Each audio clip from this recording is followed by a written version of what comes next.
조금 생소할지 모르지만 모든 분야에서 이건 아주 굉장히 화두고 지금 이것에 의해서 세상이 바뀐다고 그래요. 예, 그래서 그런 것을 이제 우리 부동산 쪽에서 어떻게 바라봐야 되는지 하는 거를 말씀을 좀 드리겠습니다. 아마 조금 용어가 좀 생소할 수 있어요. 그래서 그럴지라도 이렇게 들어보십시오. 들어보시면은 나중에 이제 어서 뉴스에 나온다든지 신문에 나온다든지 이럴 때 아, 그때 그 듣는 얘기구나 하고 좀 와닿을 겁니다. 이렇게. 자, 지금 세상이 말이죠. 급변하고 있다고 그럽니다. 그래서 여기 뭐 제4 산업혁명이라든지 아니면 초연결 사회라든지 이런 말들이 많이 나오죠. 마이크 선이 짧아가지고 여기서 제가 꼼짝을 못하겠어요, 보니까. 예. 그래서 이런 말이 좀 생소하지만 이런 단어도 나오고 또 학자들은 말이죠. 이렇게 얘기합니다. 세상이 어떻게 바뀌느냐. 세상이 바뀌는 게 기술에 의해서 바뀌느냐 아니면 기술뿐만 아니라 사람들의 생각이라든지 사상이라든지 이런 거에 의해서도 바뀌느냐. 이 두 가지의 그 생각이 말이죠. 상충합니다. 어느 게 맞다라고 말하기가 굉장히 지금 논란이 많이 되는데 지배적인 것은 뭐냐면은 기술 결정론입니다. 기술에 의해서 세상이 바뀐다 이렇게 얘기를 해요. 그러니까 기술이 발전하면은 거기에 맞춰서 세상도 다 바뀌게 된다 이거죠. 그게 지배적인 이론입니다. 지금 이제 여기 구글의 창업자죠. 예. 에릭 슈미트라는 분은 뭐라고 했냐면은 사람의 두뇌와 인터넷이 연결될 거라고 그랬어요. 그 다음에 정보라는 것은 아무도 정보 검색이 없을 거라고 얘기합니다. 정보 검색 안 한다는 겁니다. 안 한다는 게 무슨 표현이냐면은 정보 검색을 안 해도 내가 얻고 싶은 정보를 얼마든지 얻는 시대가 온다 이거예요. 그런 시대가. 이렇게 표현도 하고 있고요. 사람의 두뇌하고 그다음에 컴퓨터하고 또 연결도 되고요. 예, 이런 시대가 이제 지금 오고 있다 하는 얘기도 하고요. 그다음에 컴퓨터라는 것이 지금은 사람이 거기다가 명령을 줘야 거기서 분석을 하고 뭐 검색을 해주고 이렇게 되지 않습니까? 이제 이런 컴퓨터가 아니라 컴퓨터 자체가 스스로 생각하고 판단하고 그렇게 해서 한다 이런 컴퓨터가 나온다고도 합니다. 이게 이제 이런 것들이 이제 언제쯤 나오느냐 하는 거 이따 말씀드리겠지만 여기에 보면은 이게 인터넷이 세계에 이렇게 망으로 이렇게 구성되어 있는 거예요. 요거는 인간의 두뇌가 이렇게 구성되어 있는 겁니다. 여기 보시면 어때요? 거의 비슷하죠? 예, 이거 거의 비슷합니다.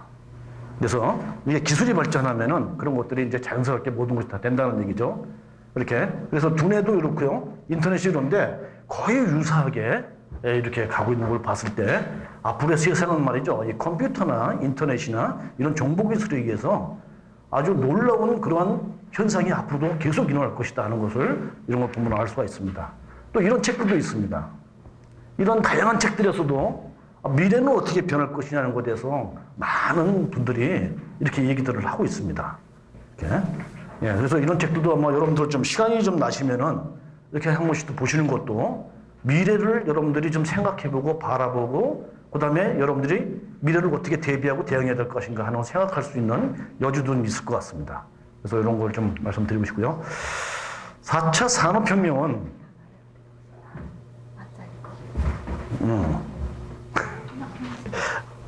이거 끄트머리야 지금 내가. 네, 더 이상은 안 가, 못 가 지금. 밑으로 내려가라고? 그럼 안 보일 텐데. 이렇게 내려가? 어떠세요? 여기 잘리는 게 나으세요? 아니죠? 교수님. 아, 참. 나를 코너에 계속 몹니다, 지금. 더 이상 갈 데가 없을 때까지 모네. 네, 좋습니다, 이거. 네. 아니, 없어요. 자, 제4차 산업혁명이라는 건 말이죠. 자, 1차는 말이죠. 전기요한이 발명되면서 1차 산업혁명이 일어나고요. 그다음 2차는 뭐냐면 전기 에너지가. 그다음에 3차는 뭐냐면 컴퓨터와 인터넷에 의해서 3차 산업혁명이 일어났다고 하는데 그래서 4차 산업혁명은 뭐냐? 그러면은 이 지능과 이 정보 이런 것이 결합이 돼서 요 안에는 이제 뭐 AI라든지 인공지능이라든지 빅데이터, IoT, 클라우드 이런 기술이 있다고 말씀드릴 거예요. 어떤 기술인지. 그래서 이런 기술들이 전부 다 복합이 돼가지고 제4차 산업혁명이 이제 일어나고 있다. 이렇게 2010 작년이죠. 작년에 WEF 세계 경제 포럼 다보스 포럼이라고도 하죠. 거기서 스바우지 크라우즈라는 그 회장이 이렇게 선언을 하고 그때부터 사람들은 이제 야 세상이 그렇게 변화했구나. 이제 그러면서 막 그러면 어떻게 우리가 대비할 거냐 이런 거 갖고 막 지금 구심하고 있어요. 이렇게 속도가 4차 산업혁명의 특징은 뭐야? 속도가 굉장히 빠르게 기술이 발전하는 그런 특성이 있고요. 그 다음에 모든 분야에서 우리가 생각하는 것 이상의 파괴적인 기술이 된다 이게요. 예, 이걸 또 와해성 기술이라고도 표현합니다. 그래서 하여간 세상을 확 바꾼다는 거예요. 지금에 사는 그런 세상의 연장이 아니고 전혀 다른 세상으로 바뀔 수도 있다. 지금 세상이. 이런 기술에 의해서. 이렇게 얘기들 합니다. 여기 보면 이런 물리적인 기술, 뭐 예를 들어서 우리가 드론이라든지 3D 프린팅이라든지 뭐 로봇이라든지 이런 거요. 그 다음에 디지털 기술의 이런 IoT, 빅데이터, 인공지능. 그 다음에 생물학에서는 이런 유전공예라든지 아니면 이런 장기를 이렇게 장기를 갖다가 생산하는지 이런 것이 전부 다 이제 어떻게 하냐면 각 분야별로 따로따로 발전하는 것이 아니라 그런 것들이 다 복합적으로 예, 융합이 돼가지고 융복합이 이루어져가지고 생체 조직을 만들어내는 거죠. 3D 프린팅으로.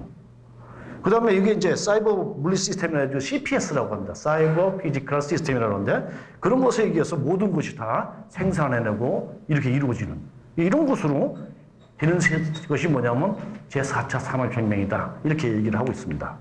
이 4차 산업혁명에서는 여기 보는 바와 같이 고용이라는 것이 말이죠. 사람의 고용이 굉장히 감소한다고 하죠.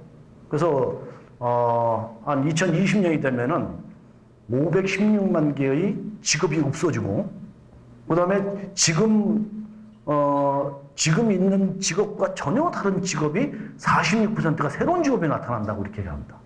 참 놀랍죠? 이게 맞을지 모르지만 그렇게 지금 예상하고 있어요. 그렇게 직업이 없어지고 새로운 직업이 반생이 생기고. 그러니까 지금 현재 우리가 생활하면서 갖고 있는 이 직업이 2020년이면 몇 년 남았습니까? 한 3년도 안 남았죠? 그때 가서 그렇게 변할 수 있다는 거예요. 그러니까 생각을 안 할 수가 없는 거죠. 내가 살려면은 지금 그때 가서 그렇게 세상이 확 변했을 때 내가 어떻게 될 것이냐는 것을 지금부터 생각하고 있어야 되지 않겠냐는 겁니다. 제가 오늘 얘기한 것도 그런 겁니다. 부동산에서도 마찬가지로 엄청난 변화가 일어날 텐데 이런 변화를 지금부터 생각해 봐야지 않느냐 이거죠. 그런 것들이. 우리나라는 지금 아쉽게도 말이죠. 그걸 대비하는 것이 상당히 좀 저조합니다. 이게 다른 나라에 비하면은 여기 보시는 바와 같이 보세요. 25일밖에 안 돼요. 이게. 이런 것들이 그렇고 제가 지금 맛있게 생각하는 건 부동산 분야에서 이런 걸로 생각하는 것이 거의 없다는 것이 너무나 좀 안타깝고 아쉬운 사실이죠. 예. 예, 이렇게 됩니다. 이게 현실 세계고요. 그 다음에 이제 가상 세계라고 하면은 현실에서 이제 데이터들이 쫙 확보가 됩니다. 이 확보되는 것이 앞으로는 어떤 기술에서 하냐면은 IoT라는 기술이 있죠. 요새 뭐 IoT라는 말 광고에도 TV 광고에도 많이 나오더라고요. 그렇죠? 많이 보셨죠? 네, IoT라는 거. 이따 더 제가 말씀드릴게요. 그런 것들에 의해서 데이터가 자동으로 수집이 돼요. 엄청난 양의 수집이 됩니다. 지금 대략 지금 한 2011년도에 말이죠. 1.8 제타바이트라는 용량의 데이터가 생산된다고 그래요. 이 제타바이트라는 단위는 새로 만들어진 단위입니다. 워낙 많이 만들어지니까. 근데 2020년 되면 얼마 된다면요. 약 한 40 제타바이트라는 양이 생산된대요. 예. 이게 참 별로 와닿지 않죠. 제타가 도대체 뭔 얘기길래 그러냐. 이런 우습게 얘기하겠습니다. 우리가 이제 숟가락으로 이렇게 스푼으로 모래를 하나 딱 뜨면요. 그 모래양을 누가 쉬어봤답니다. 한 몇 개 정도 될까요? 그냥 100만 개 되더래요. 모래알이. 100만 개. 스푼으로 이렇게 띄니까 100만 개가 되더라. 다 쉬어보니까. 제타라는 단위는 어떤 단위냐면은 전 세계에 있는 모래를 다 쉬었을 때의 양이랍니다. 전 세계에 있는 모래. 사막에 있는 거, 뭐 해안가에 있는 거 전부 다 해가지고 쉬어보니까 그 양이 1제타더라. 제타라는 단위는 그런 단위입니다. 엄청난 양의 양이죠. 그만큼 이제 그게 1년 동안 2012년도에 1.8 제타바이트가 생겼는데 2020년이 되면은 약 한 40 내지 50 제타바이트가 생긴다. 어마어마한 양이 생산된다는 거죠. 그게. 그런 것들이 확보가 되면은 그런 것을 이제 분석을 합니다. 수집하고 저장하고 분석하고 어떤 기술에 의해서 이런 클라우드 컴퓨팅이나 빅데이터, 인공지능 이런 걸 통해서 분석을 해서 또 결과를 낸 걸 가지고 현실에서 그거를 활용하고 적용하게 된다. 이것이 이제 세차 산업혁명에서 하나의 돌아가는 이제 하나의 그 패러다임이라고도 볼 수 있겠죠. 이런 것들이. 이렇게 세상이 이루어진다는 겁니다. 그래서 이런 4차 산업혁명을 이런 이제 대응하기 위해서 미국이나 독일, 일본, 중국 이런 나라에서는 아주 그 전략적으로 아주 굉장히 적극적으로 지금 대응하고 있다 하는 것을 볼 수 있습니다. 자, 그러면은 세상이 바뀌는데 어떻게 바뀌느냐? 그것이 이제 뭐라고 표현하면 티핑 포인트라고 표현해요. 티핑 포인트. 그래서 갑자기 급속도로 이렇게 늘어난다는 거죠. 그 점을 우리는 티핑 포인트라고 하지 않습니까? 그래서 2022년이 되면은 약 1조 개의 센서가 인터넷에 연결된다. 예, 2021년 되면. 그 다음에 이 블록체인 이따 얘기했습니다. 블록체인에서 세금을 징수하게 되고요. 그 다음에 3포인트로 간을 이식하고 만들어서 이식하게 되고, 예, 또 여기 보면은 인공지능에 의해서 회계 감사를 하고, 예, 그 다음에 자가용이 말이죠. 공유차로 인해서 예, 사람들이 이용하게 되고, 뭐 이런 것들이요. 그 다음에 이제 여기에 가면은 사람이 아니고 이사회 회사의 이사가 말이죠. 사람이 아니고 인공지능이 이사를 한다는 거예요. 인공지능이 회사의 경영을 의사결정을 하고 이런 식으로 세상에 이제 가게 되는 것이 이런 연도에 이렇게 된다. 이렇게 얘기를 합니다. 지금 현재 이건 일어나고 있는 일들이죠. 여러분들 잘 아다시피 그 알파고가 이서를 구단하고 이렇게 둬가지고 인공지능에 대해서 이제 부각이 많이 됐는데 이제 이런 것도 현상이 일어나고 자율주행차가 지금 거의 이제 많이 시험 이렇게 하고 있지 않습니까? 그래서 곧 다가오는 그런 현실이 좀 되어가고 있고요. 그 다음에 지금 왓슨이라는 그런 그 인공지능은 실제로 의료에서 말이죠. 진찰을 합니다. 진료를 해요. 그래서 이 사람이 어떤 병이 있는데 어떻게 될 것인지 하는 것을 왓슨이라는 그런 인공지능이 전부 다 그걸 처방을 내려주고 진료를 하고 이렇게 합니다. 이게 의사가 하는 것보다 훨씬 더 정확하다는 거예요. 우리나라에도 들어왔습니다. 길병원에 왓슨이 들어와 있어요. 그래서 거기서 이제 활용하고 있습니다. 인공지능을 이렇게 하고 있고, 뭐 공유경제 이런 데서 우버라든지 에어비앤비라든지 이런 데서 그런 것도 활용하고 있고, 무인 매장 사람이 없는 그런 매장도 지금 만들어졌죠. 그래서 여기 있는 것 같이 아마존뿐만 아니라 중국에 가면은 아리바마 이런 데 가면은 사람이 없습니다. 판매원이 없어요. 그냥 들어가서 물건 사가지고 나오면 카드 결제가 그냥 자동으로 이루어지고 이런 세상이고요. 예, 여기 쭉 스마트팜이라든지 뭐 이런 것, 뭐 여러분들 좀 나머지 사항은 좀 보시기 바랍니다. 이런 세상들이 나타나는 것들이 지금 현재 우리가 지금까지 살아왔던 거하고는 전혀 다른 세상으로 지금 가고 있다는 현상을 지금 보여주고 있습니다. 이런 것들이. 미국의 커즈바이라는 학자는 이렇게 예언하고 있습니다. 2019년이 되면 말이요. 인간의 두뇌 수준의 연산 능력을 갖는 컴퓨터가 나온다는 거예요. 그것도 약 한 100만 원 정도면 살 수 있는 컴퓨터가. 예. 이게. 그 다음에 이제 대부분의 상거래가 사람 손을 고치지 않게 되고요. 그 다음에 인공지능 컴퓨터가 널리 퍼지게 된다. 튜닝 테스트는 뭐냐면은 그 인공지능이 가능한 컴퓨터를 되는지 안 되는지 시험하는 걸 튜닝 테스트라고 그래요. 그래서 그런 이제 컴퓨터가 퍼지게 될 것이라고 그러고, 또 10년이 지나면은 2019년 하면 지금 내후년이죠. 그 이제 10년이 지나게 되면은 인간 두뇌 한 1000배의 능력을 갖는 컴퓨터를 예, 한 100만 원 정도면 살 수 있는 컴퓨터가 나온다고 합니다. 여러분들 지금 쓰고 있는 컴퓨터 있죠? 집에서 편하게 쓰는 거. 그 기능은 말이에요. 옛날에 그 아폴로가 그 달 탐험했지 않습니까? 그때 썼던 슈퍼컴퓨터의 20배랍니다. 지금 여러분들이 그냥 쓰는 컴퓨터가. 컴퓨터의 능력은 어마어마하게 지금 발전하고 있어요. 이런 것들이 이제 이루어지는 세상이 온다라고 하고요. 또 커즈바이를 이렇게 표현합니다. 세상이 전혀 다른 점으로 오는데, 다른 세상이 오는데, 그거를 뭐라고 하냐면 특이점이라고 표현해요. 싱귤러리티라고 표현합니다. 대략 그것이 언제쯤 올 거라고 하느냐 하면은 지금 커즈바이는 2045년이 되면은 예, 그 특이점에 이 세상에 도달해가지고 더는 세상이 오게 될 것이다. 이렇게 지금 예언을 하고 있습니다. 근데 많은 사람들이 그거를 지금 믿어요. 그럴 거라고 생각하고 있어요. 커즈바이인 것을. 근데 더 좀 조급한 사람은 뭐라고 표현하냐면은 2030년이 되면 그렇게 올 거라고 또 얘기도 해요. 지금. 그러니까 더 멀어지는 게 아니라 더 가까워질 수 있다는 얘기죠. 그 얘기는. 예. 또 특이점은 이렇게 표현돼요. 인공지능의 기능이 사람의 두뇌의 기능을 뛰어넘는 것처럼. 예. 그럼 어떻게 될까요? 로봇이 사람을 지배할지도 모른다는 그런 영화 같은 것이 현실이 다가올지도 모른다는 얘기입니다. 세상이 이렇게 바뀐다는 겁니다. 이제 이렇게 이제 인공지능이 나오고 이런 기술이 발전하면서 아까 제가 말씀드렸듯이 초연결 사회를 넘어서 지금 어떤 사회가 냐면 진화화 사회로 오고 있죠, 지금. 지금은 우리를 하는 세상을 진화화 사회라고도 표현합니다. 이렇게. 근데 이 진화화 사회는 뭐냐면은 세상의 모든 만물의 지적 능력을 갖게 되는 세상이다, 이게요. 모든 만물이 사람뿐만 아니라 이런 기계도, 예, 어떤 센서도 전부 다 지적 능력을 가져요. 지적 능력을 간다는 얘기 뭐죠? 생각한다는 거죠. 판단한다는 겁니다. 네, 그런 것이 오는 세상이 바로 지능화 사회인데 지금은 생산의 3요소 하면은 뭐죠? 노동, 토지, 자본 이거잖아요. 근데 앞으로의 3요소는 뭐가 되냐면 데이터와 알고리즘과 인공지능이 될 것이다라는 겁니다. 전혀 다른 게 되는 거죠. 이렇게.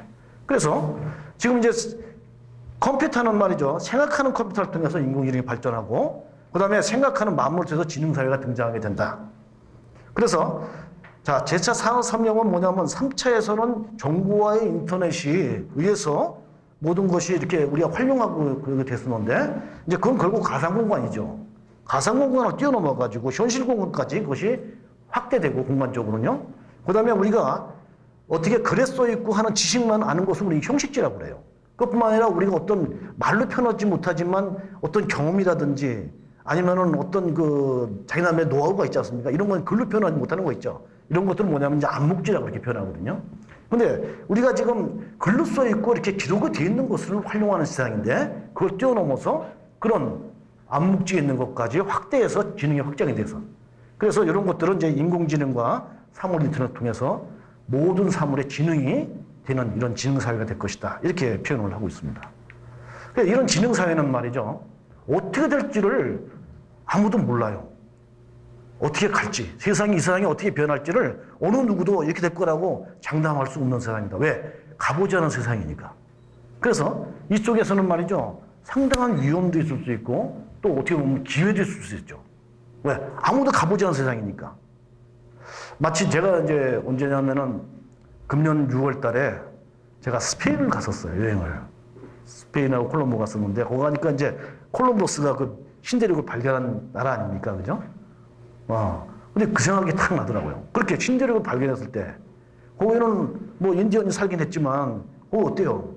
뭐, 천지가 다 기회가 있다고 생각할 수 있는 땅 아니에요? 말도 못 받으면 다 내 땅이고. 인공지능 사회가 오면은 바로 그러한 기회가 올 수 있지 않겠느냐 이거죠. 그래서 나라도 그렇고 기업도 그렇고 어떤 개인도 그렇고 그래서 굉장히 지금 고민을 하는 거예요. 기회를 잡아야겠다는 겁니다. 모르면 어떻게 해요? 위험하죠. 그러니까 위험과 기회가 공존하는 세상이 바로 이 지능사회다. 이렇게 보는 겁니다. 자, 그러면 그게 언제쯤 오느냐? 예, 그러면 아까 말씀드렸지. 그런 오는 지점이 2030년에서 2045년. 예. 2030년은 몇 년 남았죠? 17년이니까 13년 남았습니까? 예. 2045년이면요. 30년도 안 남았어요. 28년 후죠. 올해 거의 다 갔습니다. 올해 빼야 될 것 같아요. 1년. 예, 이렇게 세상이 급속도로 빨리 와닿는다, 지금. 예, 이렇게 봅니다. 그래서 이런 지능사회에서는 말이죠. 거대한 변화가 예고되고 있고요. 예, 왜냐하면은 이런 사물의 독립적이나 준독립적인 사회 구성 요소로 이런 모든 사물이 등장할 수 있기 때문입니다. 사람만이 하는 게 아니에요, 이제는. 그래서 어떤 사물이고 간에 지능화되고 하게 되면 생각하고 판단할 수 있기 때문에 예, 그런 것들이 이제 변화가 크게 있을 것이라는 겁니다. 그래서 이런 이제 지능사회의 패러다임은 말이죠. 사람한테는 말이죠. 이런 지능화의 외부화가 이루어진대요. 지능화에. 그 다음에 또 이런 자연 쪽에, 이게 현실 쪽에 보면은 생산이 폭발적으로 생산이 이루어지고, 그 다음에 이런 것들은 이제 플랫폼에 대한 사회는, 모든 것이 이제 플랫폼 사회가 이루어져요. 플랫폼 사회. 예, 그렇게 이루어지고, 그 다음에, 자기 조직화가 잘 형성되는 그런 사회가 이렇게 이루어진다. 요거 좀 자세히 말씀드리고 싶은데, 시간이 없어가지고, 요거 말씀 못 드릴 것 같아요, 서다상에. 하여튼 이제, 이런 이제 지능화 사회가 되고 초연기화 사회가 이루어지면은, 지금 이제 미래의 신기술이 어떤 기술이 이런 걸 끌고 갈 것이냐 하는 것들을 다양한 기관에서 이렇게 얘기를 합니다. 이런 기술들이 가트너나 IDC나 OECD나 WF 이런 데서 이런 기술들이 앞으로 세상을 이끌어갈 것이다. 이렇게 지금 보고 있어요. 자, 이런 기술들을 놓고 우리 부동산 쪽에서 어떤 기술이 과연 부동산을 또 영향을 미치고 부동산을 또 끌고 갈 것인가, 예, 변화를 일으킬 것인가 하고 제가 바라보니까 바로 이런 기술들입니다. 인공지능, 빅데이터, 블록체인, IoT, 클라우드 컴퓨팅. 여기에 넣었지만 제가 하나 넣었어요. AR, VR이라는 거. 이건 뭐냐면 가상공간, 그 다음에, 뭐죠? 예, 증강현실. 예, 증강현실과 가상현실이죠. 그래서 그 기술까지도 우리 부동산에서 적용될 수 있는 기술이다. 이렇게 이런 중요한 이런 핵심 기술 중에요. 예, 이렇게 봤어요. 자, 요거 한 가지씩 좀 제가 잠깐 말씀 좀 드리겠습니다. 예, 먼저 인공지능에 대해서 말씀을 드릴게요. 인공지능은 뭐냐면은 이렇게 정리합니다. 인간의 학습 능력과 추론 능력, 지각 능력, 그 다음에 자연 언어의 이해 능력 등을 컴퓨터 프로그램을 실현하는 기술이다. 예, 그러니까 컴퓨터에 의해서 그런 것들이 전부 다 생각하고 판단하고 이렇게 이게 하는 기술이라는 얘기죠. 그래서 진짜 인간과 똑같은 어떤 그 판단할 수 있는 컴퓨터를 만들고 싶고 소프트웨어를 만들고 싶었죠. 그것이 언제부터 했냐면 이 튜닝이라는 사람이 1950년대부터 시작을 했습니다. 그렇게 시작해 왔는데 쭉 해서 갈 것 같이 하다가 어느 순간 가니까 한계에 부딪혔어요. 아, 인간의 능력같이 인공지능을 만들기는 불가능할 것이다. 불가능하구나. 그래서 침체기에 빠집니다. 그랬다고 언제 되냐면은 최근에 이런 알파고라든지 이런 것에 의해서 보니까 어때요? 바둑을 이겼다는 건 말이죠. 바둑의 경우 수는 참 무수히 많죠. 경우의 수가. 근데 그것도 해결할 수 있다는 인공지능이라는 건 어떻게 보면은 충분히 가능하다 이거죠. 인간의 능력을 뛰어넘는 그런 인공지능을 만드는 건 가능하다고 본 거죠. 그래서 지금 이제 이런 것들이 이제 쭉 이제 부각되고 하고 있습니다. 그래서 이렇게 규칙과 논리를 프로그램하고 그다음에 기계학습을 하고 희명망을 기반을 하고 이렇게 하는데 실제로 알파고라는 것의 놀라운 사실은요.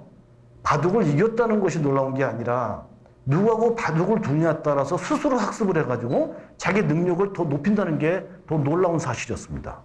이게 스스로 학습하는 거예요. 그래가지고 누구하고 바둑 두느냐에 따라서 그 사람보다 예를 들어서 이선을 구단하고 두면 구단보다 더 높은 기력을 보이는 거예요. 스스로 공부해가지고. 그러니까 그걸 만든 사람도 그걸 예측을 못했어요. 그렇게까지 지가 스스로 자기 능력을 키울 줄은. 네, 이런 것들이 참 두렵고 놀라운 사실이죠. 이렇게. 그래서 이런 이제 인공지능이 발달하는 나라가 지금 유럽이라든지 미국, 일본, 중국 이렇게. 우리나라도 지금 열심히 하고 있습니다. 이거 엑소브레인이라는 걸 통해서. 예, 이게 이제 엑소브레인인데 얼마 전에 작년에 말이죠. 왓슨이 처음에 그 퀴즈 왕하고 붙어서 이겼지 않습니까? 아시나요? 그랬죠? 왓슨이라는 인공지능이. 우리나라도 엑소브레인을 만들어가지고 퀴즈를 해가지고 이겼어요. 네, 여기까지 지금 가고 있습니다. 앞으로 이제 이렇게 갈 거예요. 우리도. 이렇게. 그래서 인공지능이 지금 우리나라도 개발을 하고 있는데, 여기 이제 미국에 있는 한 그 젊은이입니다. 17살인가요? 18살이네. 18살인데, 자기가 어떻게 주차를 했는데 잘못했다고 계속 딱지를 띄는 거야. 그래, 돈을 계속 내라고 그래요. 근데 자기 잘못한 것 같지 않아요. 근데 그걸 갖다가 이의를 제기하려니까 너무 복잡하죠. 그래서 그런 것들을 이 친구가 뭐냐면 조금 이제 이게 컴퓨터 프로그래밍을 갖다 코딩을 할 줄 알았나 봐요. 그래서 스스로 그걸 자기가 만들었어요. 프로그램을 만들어가지고 거기다가 현상만 딱 넣으면은 그런 것들이 문제가 뭐가 있고 어떻게 된 건지 그다음에 어떤 문서를 어떻게 작성해서 이의를 제기해야 되는지 그런 것들을 전부 다 만들어가지고 딱 하니까 실제로 자기가 잘못한 것에 대해서는 잘못 안 한 것에 대해서는 딱 통과가 되고 그래서 이 친구가 16살 먹은 친구가 인공지능을 이렇게 만들어낸 거죠. 그 정도로 지금 현실에 인공지능이라는 거는 확 만난 것이고 그리고 우리가 생각한 것보다도 훨씬 쉽게 인공지능을 활용할 수 있다는 얘기입니다. 작년에 이제 세계 그 지식 포럼이 우리나라에서 있었습니다. 서울에서 있었는데 이때 이제 인공지능이 아주 우리나라 세계적인 석학입니다. 이렇게 페드로 도밍고스라는 교수가 와가지고 뭐라고 했냐면 이미 인공지능은 인간의 지능을 뛰어넘었다고 얘기도 하고 있습니다. 그러니까 우리가 생각한 것보다 훨씬 확 와닿는 거죠, 지금. 네, 이렇게. 얼마 전에 여러분들 그 뉴스라든지 신문을 봐서 아시겠지만 이 인공지능이 자기들끼리 막 대화를 하잖아요. 인간이 만든 대화가 아니고 자기들끼리 언어를 만들어가지고 대화하다가 그걸 보고서 어땠어요? 깜짝 놀라가지고 그걸 지웠다고 그래요, 인간이. 자기들끼리 막 알지도 못하는 말 갖고 막 서로 대화를 하는 거야, 인공지능끼리. 이 정도로 가고 있어요. 중국에서는 말이죠. 뭐 이렇게 대화를 하다 보니까 인공지능이 뭐라고 하냐면은 공산당이 싫어요. 그러고 얘기하더래요. 공산당이 싫다고. 중국에서. 그래서 이것도 중국에서 깜짝 놀라가지고 없애고 그랬다고 그러더라고요. 중국에서. 인공지능이 이렇게 돼요, 지금. 그래서 여러분들 요거 AI 스피커라고 그래가지고 요 스피커를 이렇게 중앙에다 놓으면 집에다가 그리고 거기다가 얘기하면 돼. 알렉사, 창문 불 좀 켜줘. 그럼 불지가 켜요.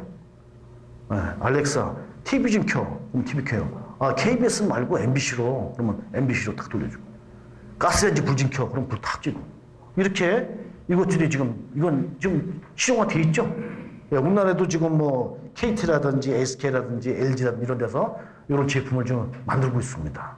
이게 인공지능이 현실에서 이렇게 적용되고 있는 거죠. 이렇게. 얼마 전에 말이죠. 8월 달에 국내 기업의 인공지능을 어떻게 준비하고 있는가 하는 것을 설문조사를 했습니다. 그래서 설문조사해 보니까 다양한 분야에서 긍정적으로 생각하고 인공지능을 활용하기 위해서 적극적으로 지금 준비를 하고 있어요.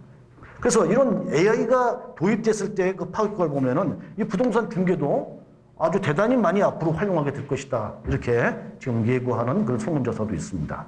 그러니까 인공지능이 지금 현재 다른 곳에 있는 것이 아니라 내 앞에 바로 와 있다는 거죠. 그죠? 그리고 바로 활용할 수 있고. 이런 것이 바로 인공지능이다. 이렇게 봅니다.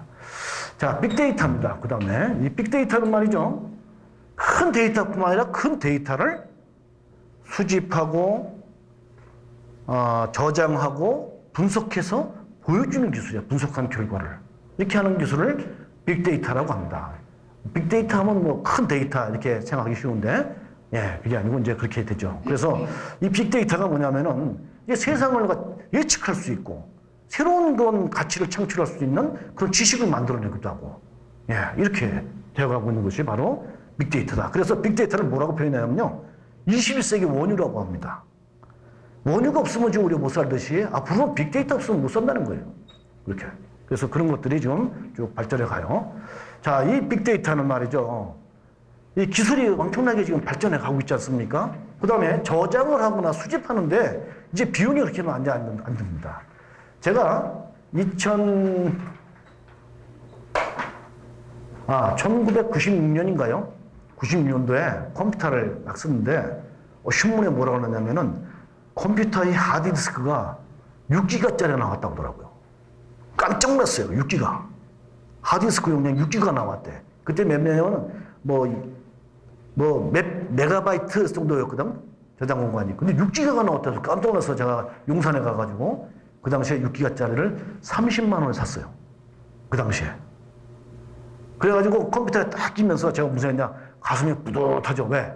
아무리 넣어도 이제 그거 채울 수 없는 엄청난 용량의 나는 컴퓨터를 갖고 있다고 생각한 거죠. 저장 공간을.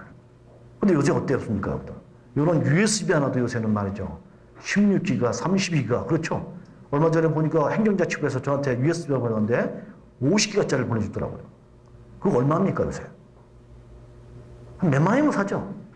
그런 거. 예. 옛날에 6기가짜리를 30만 원 샀는데 지금은 그보다 훨씬 몇 배 되는 것을 몇만 원이면 삽니다. 이 정도로 비용이 그렇게 떨어졌어요. 이렇게.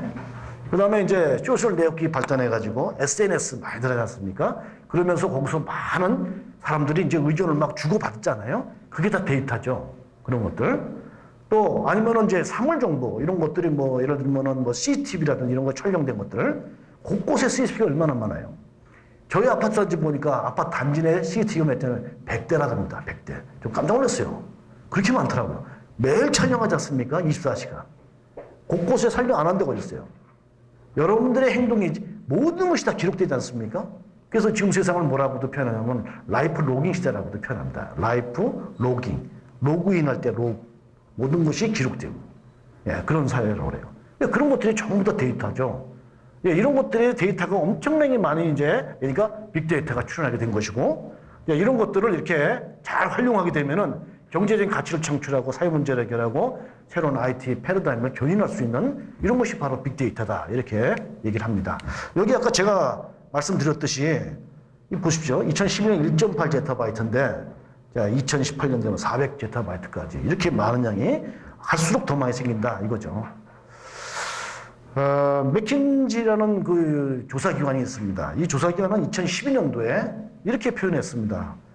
빅데이터라는 것이 각 분야에서 많이 활용될 그런 잠재적인 그런 가치가 있는데 그중에서 여기 보면 리얼 에스테이트, 부동산 분야가 엄청나게 잠재적인 가치가 있을 것이다.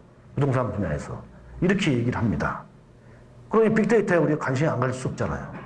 그렇죠? 근데 아까도 우리 조덕훈 그 학부장님 말씀하셨듯이 제가 좀 외롭습니다. 하는 분이 별로 없어요. 혼자만 해요, 거의. 그러니까 참 외롭고 힘들고 어렵지만 또 아주 재미있습니다. 이렇게. 근데 하여튼 부동산 분야에 이렇게 잠재적 가치가 큰 것이 바로 빅데이터다. 이렇게 볼 수 있어요. 그래서 이런 빅데이터를 갖다 분석하는 이런 다양한 기술들이 있습니다. 이게 일반적인 기술이 아니고요. 이런 것들은 빅데이터, 용량이 크고 그 다음에 그 안에 데이터는 다양한 데이터들이 있죠. 전용 데이터, 빅정 데이터 이런 데이터를 다 분석을 하기 위해서는 이제 이런 기술들이 필요한 겁니다. 이게 그래서 이런 기술들에서 이제 적용되고요. 이 빅데이터는 지금 앞으로 어떻게 활용할 것인가 하는 걸 기업체에다가 설문조사를 매년 합니다. 이 IDG에서. 그러다 보니까 이미 26%는 현재 활용을 하고 있고요. 그 다음에 약 한 43%가 앞으로 조만간 활용하겠다. 예, 이렇게 늦지 않은 조만간 활용하겠다. 이렇게 얘기합니다. 그러면은 몇 %예요? 한 70%죠. 이 정도로, 예, 기업이라든지 이런 데서도 충분히 활용하려고 적극적으로 하는 것이 바로 빅데이터다. 이렇게. 그래서 세계 각국이 이렇게 빅데이터를 또 여전히 이거 갖고 추진을 열심히 하고 있습니다. 그러면은 부동산 분야에서 이 빅데이터가 과연 얼마큼 활용할 가능성이 있는가 하고 제가 연구를 좀 했었어요. 그래서 연구를 해보니까 부동산에 이런 특성들이 있죠. 다양성이 있고 복합성, 실용성, 실시간성 이런 특성이 있는데 빅데이터의 특성은 우리가 V3라고 합니다. 볼륨, 벨로시티, 밸리어티 이렇게 이 세 가지 규모, 속도, 다양성. 거기다 요즘은 뭘 포함하냐면 복합성을 넣기도 하고요. 그 다음에 가치를 넣기도 합니다. 하여튼 이런 5가지의 기능이 이렇게 특성이 빅데이터에 있다고 하는데 자 이런 부동산의 특성과 빅데이터의 특성을 보면은 거의 유사하다고 볼 수 있죠. 그러니까 다시 말하면 뭐예요? 부동산 분야에서의 빅데이터라는 건 유용성이 굉장히 높다. 이렇게 얘기할 수 있을 겁니다. 이렇게. 그래서 활용 가치가 굉장히 높은 거죠. 주로 이제 빅데이터를 연구를 하면은 연구를 한 거 보면은 대부분 이제 전용 데이터를 갖고 합니다. 데이터는 크게 2가지로 나눠요. 하나는 전용 데이터, 하나는 비전용 데이터. 전용 데이터는 뭐냐면은 컴퓨터가 연산할 수 있는 데이터. 숫자로 되어 있는 것이 이제 전용 데이터라고 보는 거죠. 비전용 데이터는 뭐냐면은 컴퓨터가 연산을 하지 못해요. 그러니까 컴퓨터가 계산을 하거나 판단하거나 분석하지 못한다는 거예요. 그래서 어떤 데이터냐면은 글로 써 있는 거. 글로 써 있는 거 컴퓨터 아무리 넣었다고 판단하나요? 못 하잖아요? 그죠? 네.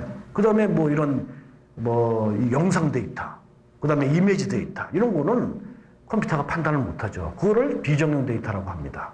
근데 우리가 생산되는 데이터의 양을 보면은 전용 데이터는 약간 10 내지 20%가 안 되고 비정용 데이터가 8, 90%예요. 근데 전용 데이터만 가지고 빅데이터라고 분석한다는 것은 사실은 어떻게 보면 말이 안 맞는 얘기죠. 예, 사실은 비정용 데이터가 훨씬 많으니까 그거 갖고 해야 되는 거 아니에요.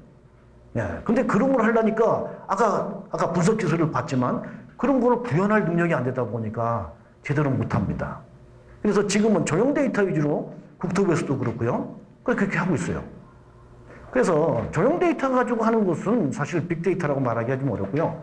그래서 제가 이제 그런 비전용 데이터를 가지고 분석하는 것을 한번 연구를 해봐야겠다. 이렇게 해서, 예, 한 2년, 2, 3년 전인가요? 그때 제가, 비정용 데이터 어떤 걸 했냐면은 부동산에 관련되는 뉴스 데이터를 가지고 어떻게 뭘 예측할 수 있을까? 부동산 분야를. 이걸 연구를 했었어요. 이거는 이제 어디서 힌트로 되냐면은 실제로 주가 있죠, 주가. 주식.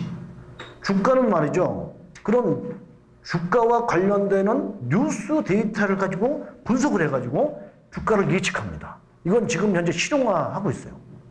그래서 뭐 정확한 얘기는 아닙니다만 지금 공식적으로 나오는 거는 한 정확도를 한 60% 정도 할 수 있다고 합니다. 예, 그거는 이제 전문가들 속에서는 60% 믿지 않습니다, 사실은. 근데 언론에 나오고 이렇게 나오고 60%라고 지금 얘기하고 있어요. 그래서 미국에서도 그걸 활용하고 있고 우리나라도 활용하고 있습니다. 예, 이거를 직접. 그래서 여기서 힌트를 둬가지고 제가 이제 부동산 분야에 부동산 쪽에서 부동산도 마찬가지 뉴스를 가지고 한번 그런 비정형 데이터를 가지고 빅데이터 분석을 한번 해보자. 그래가지고 이제 이런 가성을 설정해가지고 이런 연구 모델을 가서 만들어서 제가 연구를 했었습니다. 그래 해보니까 이런 이제 데이터를 수집한 거야. 네이버에서 부동산 관련 뉴스 데이터를 이렇게 2014년 1월부터 15년 8월 30일까지 전부 다 웨클링이라는 뭐냐면 수집하는 겁니다. 프로그램을 짜가지고 그렇게 해가지고 수집을 쫙 해서 보니까 실제로 감성사전에서 분석을 반응을 시키는 거는 반 정도도 안 돼요. 실제로는 이렇게 되지만 그래서 이걸 가지고 이제 분석을 해서 그래프를 그려보니까 이 실성 그래프입니다. 이게 이제 뉴스 데이터를 빅데이터 분석해서 예, 그린 그래프예요. 그 다음에 여기 점선으로 되는 건 뭐냐면은 우리가 이제 실거래가가 구톱에서 이렇게 해서 발표를 하잖아요. 그건 실제 거래된 거죠. 부동산. 예, 주택에 대한 실거래가. 그래서 이 조사한 것을 실제로 모든 그 단지가 모든 그 평형이 매달마다 일어나지 않기 때문에 예, 그걸 전체를 놓고 하기는 어려웠어요. 그래서 서울 지역과 수도권 지역에 거의 매달 이렇게 거래가 이루어지는 그런 단지들을 선정해가지고 이런 공식에 의해서 예, 데이터를 만들어냈습니다. 그래서 그거를 마찬가지로 이렇게 그래프를 그려보니까 이 점선 그래프가 이렇게 나왔습니다. 여러분들 이 그래프를 놓고 보니까 어떻습니까? 네. 오늘 제가 여러분들하고 얘기하는 건요, 이제 생각해보자는 거예요. 앞으로 어떻게, 뒤에 가서 결론 부분이 더 중요한데, 제가 연구하고 이렇게 보니까 이 변곡점이라든지 기울기라든지 하는 것이 거의 유사하게 이렇게 갑니다. 예, 틀린 부분도 있지만, 뭐 이렇게 올라가면 올라가고 내려가면 내려가고, 이런 식으로. 그래서 혼자 연구할 수 있는 부분은 아닌데, 사실은 이게 상당히 많은 인력이 붙어야 이게 가능한 거예요. 근데 혼자 했거든요, 제 혼자. 그러니까 참 어려웠죠. 그러니까 이제 대략적으로밖에 할 수가 없었어요. 그럼에도 불구하고 이게 변곡점이라든지 기울기라는 것이 유사한 지역이 꽤 많이 나타나죠. 이렇게. 예, 이런 걸 봤을 때 요거를 잘 분석을 해서 하게 되면은 우리 주택 가격을 예측할 가능성도 충분히 있어 보였어요. 제가 결론 내린 거는. 그래서 그거 갖고 이제 하루 종일 논문을 썼습니다. 그래가지고 아주 우리 부동산 학회 중에서도 좀 괜찮은 데다가 봤더니 계제 불가 판정을 받았습니다. 네. 말도 안 된다 이거예요. 결론이 뭐냐? 부동산 가격에 영향을 미치는 요소가 엄청나게 많은데 그래 뉴스 데이터 하나 그래 고작 그거 하나 해가지고 가격을 예측할 수 있다고? 말도 안 된다. 이게 사실은 그렇게 쓰진 않았지만 그거예요 보니까. 네. 그래가지고 심사자가 한 누군가 봅니다. 그러니까 거기다가 뭐 이렇게 이제 심사 평을 이렇게 다는데 빅데이터 관련 얘기는 하나도 안 하고 다른 얘기만 잔뜩 써놨더라고. 네. 그래서 이거 기재 불가니까 어때요? 그냥 빠꾸 당한 거예요. 네. 기재 불가면 그냥 끝나는 거거든. 그래가지고 좀 있다가 다른 학술지에 냈어요. 그래서 거기 간신히 통과해가지고 지금 기재돼 있습니다. 주택학 계지에. 참 이렇게 외롭고 어려워요. 빅데이터. 이게 가능한 겁니다. 왜냐하면은 부동산의 뉴스라는 건 말이죠. 그 안에 모든 정보가 녹아져 있어요. 그렇기 때문에 주식도 그거 갖고 예측할 수 있다는 거예요. 근데 그 사실을 이해를 못하는 거죠. 그리고 빅데이터라는 게 뭔지 이해를 못하니까. 예, 이런 것들이 좀 어려움이 있어요. 그래서 하여간 이렇게 됐고요. 예, 금년도에 이건 연구한 겁니다. 뭐냐면 우리 부동산에 정책이 시행착오가 많잖아요. 내놓으면 잘 안 맞아서 또 내놓고 또 내놓고 그럽니다. 예, 어떤 경우는 뭐 2, 3개월 단위로 막 정책을 계속 내놔요. 그러니까 어때요? 국민들이 정책을 신뢰하지 않아요. 왜? 또 바뀔 것 같거든. 그러니까 시장이 정책에 맞춰서 시장이 잘 움직여야 되는데 신책이 안 움직이는 거죠. 그러니까 또 내놓습니다. 그러니까 악순환이에요. 이런 것들이 이제 계속 반복되는 그런 것들이 이제 나타나서 이거를 좀 빅데이터를 가지고 진짜 예측할 수 있는 정책을 내놓지 않겠냐. 잘 맞는 정책을 내놓지 않을까. 이런 생각을 했습니다. 그래서 마찬가지로 이제 이런 현안을 진단하고 의제를 결정하는 이런데 이런 이제 크롤링을 하고 텍스트 마이닝을 하고 이런 감성 분석, 그다음에 연관어 분석, 이런 워드 클라우드 분석 이런 분석을 통해 가지고 예 이렇게 하는 것을 요까지 지금 제가 했어요. 요거까지는 했고 예 그다음에 이제 요걸 지금 이제 하고 있습니다. 이쪽 분야 뭐냐면은 정책을 집행하고 평가하는데도 빅데이터 통해서 할 수 있지 않을까. 네, 이런 것들을 지금 하고 있는 거죠. 뭐, 물론 이제 기초적인 연구이기 때문에 이게 뭐, 앞으로 이게 제대로 될지 안 될지는 모르겠습니다. 근데 가능성은 충분히 있어 보인다 이거죠. 네, 그런 데 의미가 있다고 봅니다. 좀 더 가까이에서 빅데이터를 할 수 있는 부분입니다. 이거는 서울시에 가면은 우리마을 가게라는 게 있고요.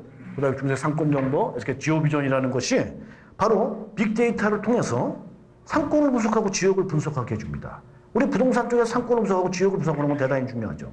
그렇죠? 시장을 분석하고. 예. 그러기 위해서 이런 것들을 해야 되는데, 그래서 이런 이제 통해서 이렇게 혹시 중개업 하시는 분 계세요? 중개업 하시는 분 한번 손 한번 들어보실까요? 많이 안 계시네? 예. 이럴 때 이거 활용하면 아주 좋습니다. 그래서 이런 세계 지역을 놓고 이렇게 분석을 할 수 있습니다. 매출액이 얼마나 되는지, 매장 수가 얼마나 되는지, 상주인권 얼마나 있고, 유동인권 얼마나 있고, 이런 다양한 것을 다 분석할 수. 왜 빅데이터냐면은 이런 것이 전부 다 정보가 있다는 거죠. 매출 정보는 카드 결제가 되기 때문에 예, 카드사에서는 그 데이터가 다 있잖아요. 어느 업종에 어느 지역에서 얼마나 매출이 있는지. 그 다음에 유동인구 같은 거는 통신사에 그 데이터가 다 있어요. 여러분들이 여기 있는 위치를 통신사는 알고 있죠. 왜? 여러분들 스마트폰에 다 연결되어 있으니까. 그렇기 때문에 그런 데이터를 가지고 다 할 수 있는 겁니다. 그래서 그런 것이 빅데이터죠. 그런 거 분석을 하니까. 그래서 이런 것들이 이제 활용을 해서 이렇게 할 수 있는 것이 바로 실제로 활용할 수 있는 부분이에요. 자, 지금 이제 인공지능하고 빅데이터 말씀을 드렸는데, 네, 시간이 좀. 자, 블록체인이라는 것은 말이죠. 이게 또 대단한 기술입니다. 블록체인이라는 거. 이건 뭐냐면은, 뭐 여기 이제 복잡하게 이렇게 써 있는 걸 말씀드리면은 잘 이해가 안 될 테니까 간단히 말씀드리는 이겁니다. 우리가 중요한 정보는 어때요? 꼭꼭 숨겨놓죠. 중요한 거 누가 볼까봐, 누구한테 뭐 어떻게 손 탈까봐. 그래가지고 꼭꼭 숨깁니다. 예. 여러분들 어떤 계약서가 있다. 그럼 어떻게 해요? 그거 누가 안 보이게 하려고 장로 속에 넣고 뭐 근거 속에 넣지 않습니까? 예. 국가에서도 그렇죠. 그런 중요한 정보고 그런 내용들은 아주 지하에다가 뭐 벙커에다가 넣어가지고 막 채우고 막 열쇠 몇 개 채우고 막 그렇게 해놓습니다. 근데 이 사람은 말이죠. 이 사토시 나카모토라는 사람인데 이 사람은 말이죠. 이 논문을 통해서 뭐라고 했냐면은 모든 것을 공개해버려요. 거꾸로. 역발상이죠. 숨기는 게 아니라 다 나눠가져 버려요. 나눠져 버려. 그러니까 어때요? 실제로 뭘 하나 고치더라도 다른 것을 다 고쳐야 되니까 고치지 못한다는 거예요. 그러니까 더 안전할 수 있다 이거죠. 이해가 되십니까? 그 발상으로 이 논문을 썼어요. 비트코인, 예, peer-to-peer electronic cash system이라는 거. 예, 언제 썼냐면 2008년도에 썼습니다. 이 논문을 딱 써가지고 발표했는데 자기는 대단한 논문을 썼다고 생각하는데 아무도 꿈쩍을 안 해. 반응이 없어. 그러니까 어때요? 화가 나죠? 그래? 그러면 내가 이 논문에 근거해서 내가 그러면 화폐를 하나 만들어 보겠다. 진짜 위조가 안 되는 화폐를 만들어 보겠다. 전자화폐를. 그게 비트코인이에요. 지금 비트코인 많이 나오죠? 네, 그걸 그 사람이 딱 만들어냈어요. 그러면서 여기 쓰는 것 같이 저자가 누르면 사카시 나카모토잖아요. 어느 나라 사람일까요? 일본 사람일 것 같죠? 그래서 일본 사람인 줄 알았어요. 그래, 일본 사람인가? 그러고 찾아보니까 일본 사람 아니에요. 그럼 누군가? 그러고 찾는데 나타나질 않아. 누구라고? 그러다가 몇 년 전에 호주에 있는 한 교수가 나다! 그러고 나타났어요. 진짜 맞나? 내가 맞다고, 이 논문 쓴 사람이라고. 그래서 진짜 맞나? 그러고 여러 가지 보는데 아닌 것 같아. 그래가지고 결정적으로 뭐 하나 걸려가지고 망신당하고 들어갔어. 아니었어. 네. 최근에 또 하나 나타났어요. 나가 맞다고. 나라고. 그래서 나타났는데 여전히 퀘스천 마크예요. 지금도 확실치 않아요. 이게. 근데 이거 말이죠. 이게 어느 정도 기술이냐면 노벨상 받을 수 있는 기술이에요. 어마어마한 기술입니다. 이걸 누구도 지금 해치지 못해요. 모든 보안 프로그램이고 뭐고 간에 다 뚫죠. 다 그걸 갖다가 해치는데 요거는 지금 2008년도에 만들었는데 2008년도에 논문 쓰고 2009년도에 만들었는데 지금 여전히도 완벽합니다. 그래서 이 비트코인 이거 지금 실제로 거래되죠? 거래되고 있습니다. 여러분들 아마존이 우리나라에도 좀 몇몇 기업에서는 그거 갖고 물건 사고 할 수 있어요. 그 합해 가지고. 이게 지금 완벽해서 이렇게 된 거죠. 이것이. 왜 완벽하냐면은 이겁니다. 자, 이걸 갖다가 블록을 줘가지고 블록 단위로 이렇게 묶어요. 이거를. 그래가지고 이렇게 딱 쌉니다. 계속 쌓죠. 이렇게. 때려서 이걸 갖다가 내가 위조하고 싶어요. 이걸 바꾸고 싶어. 그럼 이걸 바꾸려면 어떻게 하냐면은 이미 이후에 있는 이것들을 다 바꿔야 돼. 그럼 어떻게 바꿔요? 그걸 다. 그건 불가능한 거죠. 예, 이렇게 됩니다. 요새 비트코인은 말이죠. 이거는 좀, 재테크 테크로도 많이 쓰죠. 비트코인이 값이 막 올라갑니다. 지금 한 코인 하나에 한 4,500불 정도 해요. 이게 몇 년 전에는 1년 전만 해도 몇백 불이었어. 그러니까 몇십 배가 올라가요, 지금. 요새 조금 주춤하더라고. 네.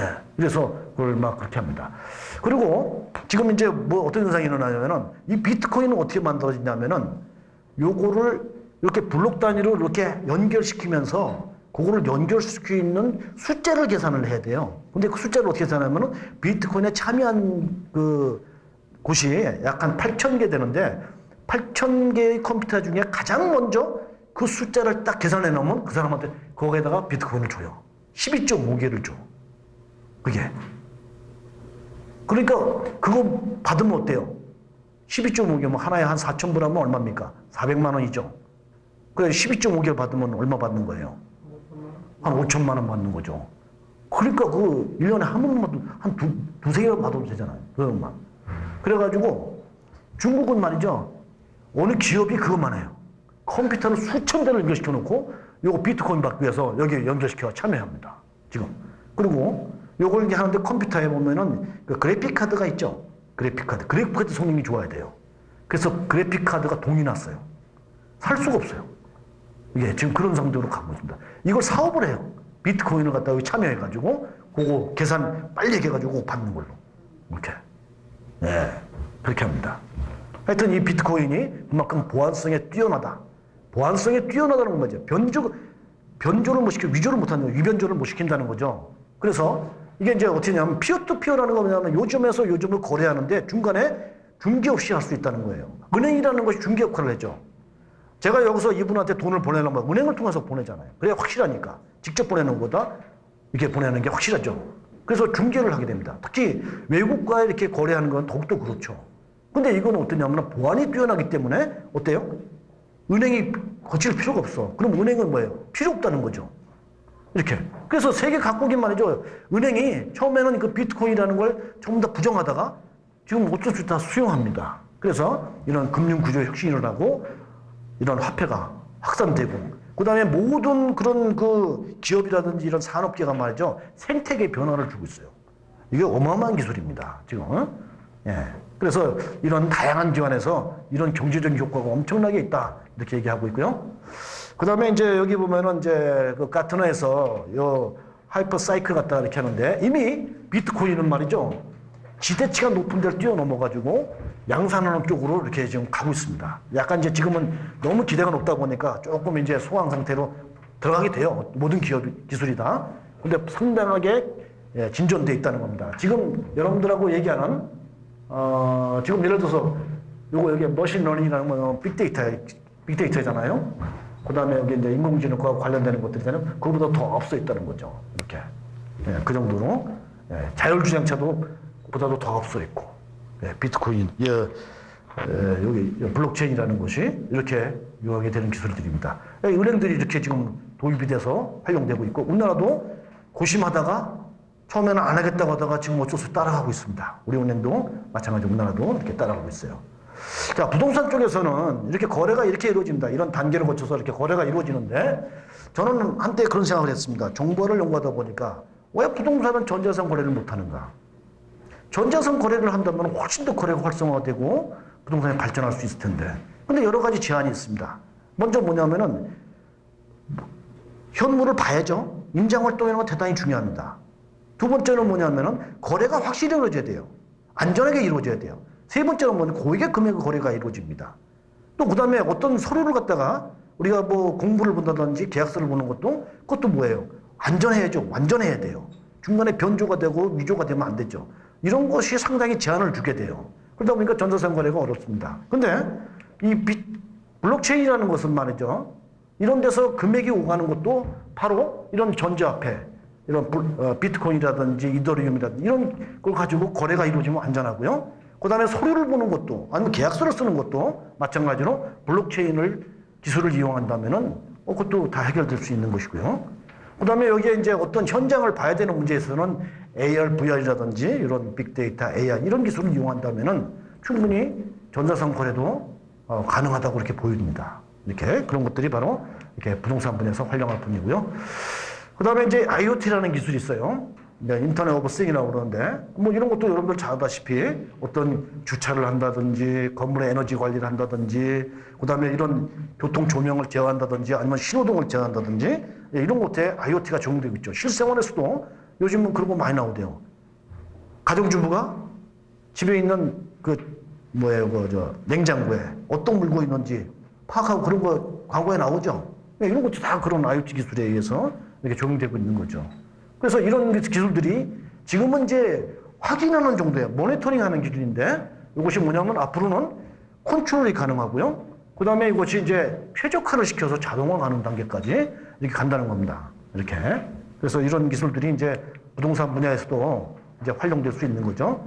자, 여기 보면은 이런 이제 자동차들, 자율주행 자동차라든지 가정이라든지 아니면 공장이라든지 이런 데서 산업시설이라든지 이런 데서 모든 것이 다 연결됨으로 인해서 거기서 많은 데이터가 생산되고 유통이 되고 그걸 활용할 수 있는 그런 기술. 그것이 이제 IoT인데 그런 것이 이제 도래되고요. 우리 부동산 쪽에서는 이런 부동산의 그 포털 사이트라든지 유통 솔루션 이런 다양한 데서 이미 활용하고 있어요. 여러분 직방 아시죠? 직방에서 이런 IoT 기술이 활용되고 있고 그다음에 VR 가상현실 이런 것도 활용되고 있죠. 이렇게 활용되고 있습니다. 이렇게. 자, 그다음에 이제 클라우드 컴퓨팅이라는 기술입니다. 이것들은 뭐냐면은 시간과 지역에 관계없이 모든 정보를 모든 자원을 볼 수 있고 활용할 수 있게 만드는 기술이 바로 클라우드 컴퓨팅이죠. 여기 이제 구름같이 이렇게 그려져 있는데, 그래서 이 구름이라는 것은 뭐 누구든지 다 볼 수 있는 거죠. 가림 없이. 그러니까 모든 정보를 쉽게 볼 수 있고 제한 없이 활용할 수 있는 기술. 그게 바로 클라우드 컴퓨팅입니다. 이제 그것에 의해서 지금 현재 어떻게 하냐면은, 이 스마트 워크라는 것을 하죠. 그래서 사무실에서만 일하는 게 아니라 사무실이 아닌 어느 장소에서든지 동일하게 업무를 볼 수 있고 활용할 수 있고 이런 것이 바로 스마트 워크인데 이런 클라우드 컴퓨팅이라는 기술에 의해서 이루어지고 있죠. 특히 우리 부동산 쪽에서는 그런 이제 꼭 사무실에 의존하지 않고 특히 중개업 같은 경우 의존하지 않고 언제든지 고객들한테 서비스를 제공할 수 있는 이런 기술이 바로 클라우드 컴퓨팅이라고 이렇게 보입니다. 우리 부동산 쪽에서 제가 지금까지 말씀드린 기술들이 바로 정책이라든지 개발, 중개업, 평가업, 분양업 이런 다양한 데서 활용할 수 있죠. 그래서 이제 데이터가 수집이 되고요. 이런 센서를 통해서 그것이 이제 IoT를 통해서 이렇게 저장이 되고 활용할 수 있고요. 그것이 여기서 이런 빅데이터를 통해서 분석이 이루어져 가지고 이런 다양한 분야에서 활용하게 되는데 마찬가지로 이런 우리 부동산 쪽에서도 이런 다양한 기술들이 이렇게 똑같이 적용될 수 있을 거라고 보입니다. 이렇게. 그 다음에 이제 AR입니다. 너무 빠른가요? 괜찮죠? AR. 증강현실이라고 그러죠. 현실과 가상을 동시에 보는 거. VR이라고 하면 가상현실이라고 그러는데 가상현실은 뭐냐면은 그냥 가상으로만 보는 겁니다. 그냥? 가상으로 보이는 거고. 그게 차이입니다. 그래서 여기 현실이 있고 여기 가상이 있는데 그 사이에 현실 쪽에 가까우면 증강현실이고 가상 쪽에 가까우면 가상현실이라고 이렇게 얘기합니다. 이렇게. 그래서 이런 가상현실이 가장 대표적인 거는 작년도에 난리 났었죠. 뭐지? 포켓몬고. 그죠? 그거. 그래가지고 우리 우리나라 잘 안 돼가지고 좀 속초만 돼가지고 막 속초에 가는 고속버스가 막 매진이 되고 난리 났지 않습니까? 지금은 다 되죠? 전국이. 그래서 이런 것들이 바로 가상 증강현실이라는 건데 이런 것들이 부동산 쪽에서도 이렇게 활용될 수 있습니다. 실제로 말이죠. 스마트폰이나 태블릿 피처 이런 기기를 통해서 이렇게 딱 들이대면은 현재 있는 현실에 추가해서 내가 보고자 하는 정보를 같이 보면서 이렇게 할 수 있는 기술이 있습니다. 제가 동영상을 해왔는데 시간이 없어가지고 나중에 제가 카페나 할 테니까 거기 들어가서 보세요. 이런 것들이 이제 예를 들어서 중개업을 한다든지 임장활동이라는 것이 별로 의미가 없을 수 있죠. 이런 걸 통해 다 보여주면 되니까. 그렇겠죠? 그 다음에 분양업이라든지 개발업 이런 다양한 분야에서 이런 증강현실이라는 것이 확인될 수 있을 것이라는 거죠. 아까 말씀드린 그건데 이런 것들이 이제 이런 기술들에 의해서 세상이 이렇게 바뀐다 하는 거죠. 제가 이제 이런 다양한 분야에서 부동산의 이런 다양한 분야에서 제가 여기까지 말씀드린 이런 기술들이 과연 어떻게 적용될 수 있을 것인가 하고 보니까 진한 녹색은 뭐냐면은 이건 굉장히 적용 가능성이 높다고 보입니다. 그 다음에 여기에 이제 얇은 것이 뭐냐면은 어느 정도 그래도 가능성은 그렇게 높진 않지만 그래도 충분히 적용될 수 있는 부분이 아닌가 이렇게 보여줘서 이렇게 말씀드리고 싶어요. 자, 이런 기술들을 놓고 부동산은 그럼 어떻게 할 것인가? 부동산이. 예, 여러분들 지금 제가 여러 가지 기술을 말씀을 드렸어요. 기술을. 근데 이제 이런 것을 통해서 우리 부동산이 어떻게 할 거냐는 거죠. 제가 이제 지금까지 말씀드린 이런 기술들, IoT, 클라우드 컴퓨팅, 빅데이터, AR, 그 다음에 이런 AR, VR, 그 다음에 블록체인, 이런 기술들이 우리 부동산 쪽에서는 말이죠. 이런 다양한 이런 분야에서 이런 비즈니스 모델을 만들어낼 수 있을 거예요. 이게. 먼저 정책을 할 때 국민 공감형 하는 그런 정책을 만들어낼 수 있고요. 그 다음에 부동산 가격을 예측할 수 있고, 예, 그 다음에 매물을 또 어떻게 나올 것인가 하는 것도 예측도 하죠. 이런 것들은 말이죠. 실제로 미국 같으면은 그 진로우라는 회사가 있습니다. 진로우 부동산 회사 중에. 예, 진로우라는 회사가 있는데 제스티메이트라는 그런 프로그램을 만들어놨어요. 거기서는 뭐냐면은 매물이 나올 것을 미리 예측합니다. 예측해요. 그래가지고 그래가지고 그 매물을 딱 잡는 거죠. 네. 매물 예측이 가능해요. 그 다음에 전자상거래, 아까 제가 블록체인 때 말씀드렸어요. 그 다음에 공유경제. 이 부분을 좀 여러분들 잘 눈여겨보면 좋을 겁니다. 공유경제가 가능해요. 그 다음에 부동산에 대한 그런 가격을 가치를 평가하는 거. 그 다음에 채용을 발령하니 뭔가 개발할 때 많이 이제 활용되겠죠. 그런 채용 활용 방안을 만들어내기도 하고, 그 다음 부동산의 그런 금융을, 예, 요새 금융화 많이 되죠. 예, 뭐, 예를 들어, 핀테크라든지 이런 거요. 그래서 그런 것들에 대해서도 이런 기술들이 이렇게 활용될 수 있는 것이다, 이거죠. 예. 요 하나하나가 말이죠. 어마어마한 거로 보입니다. 아마 부동산의 판도를 바꿀 수 있어요. 요 하나하나들이. 요런 걸 해서 요런 기술 중에 이렇게 연관성을 손을 걷는데, 야, 요런 기술에 의해서 요런 것들이 이루어질 것이다는 거죠. 다 기술마다. 전혀 우리가 지금 현재까지 부동산 분야에서 있는 거와 전혀 다른 부동산의 비즈니스 모델이 나올 수 있습니다. 그 중에 하나가 직방이에요. 직방은 이 중에 극히 한 부분입니다. 직방 지금 부각되고 있죠. 이렇게.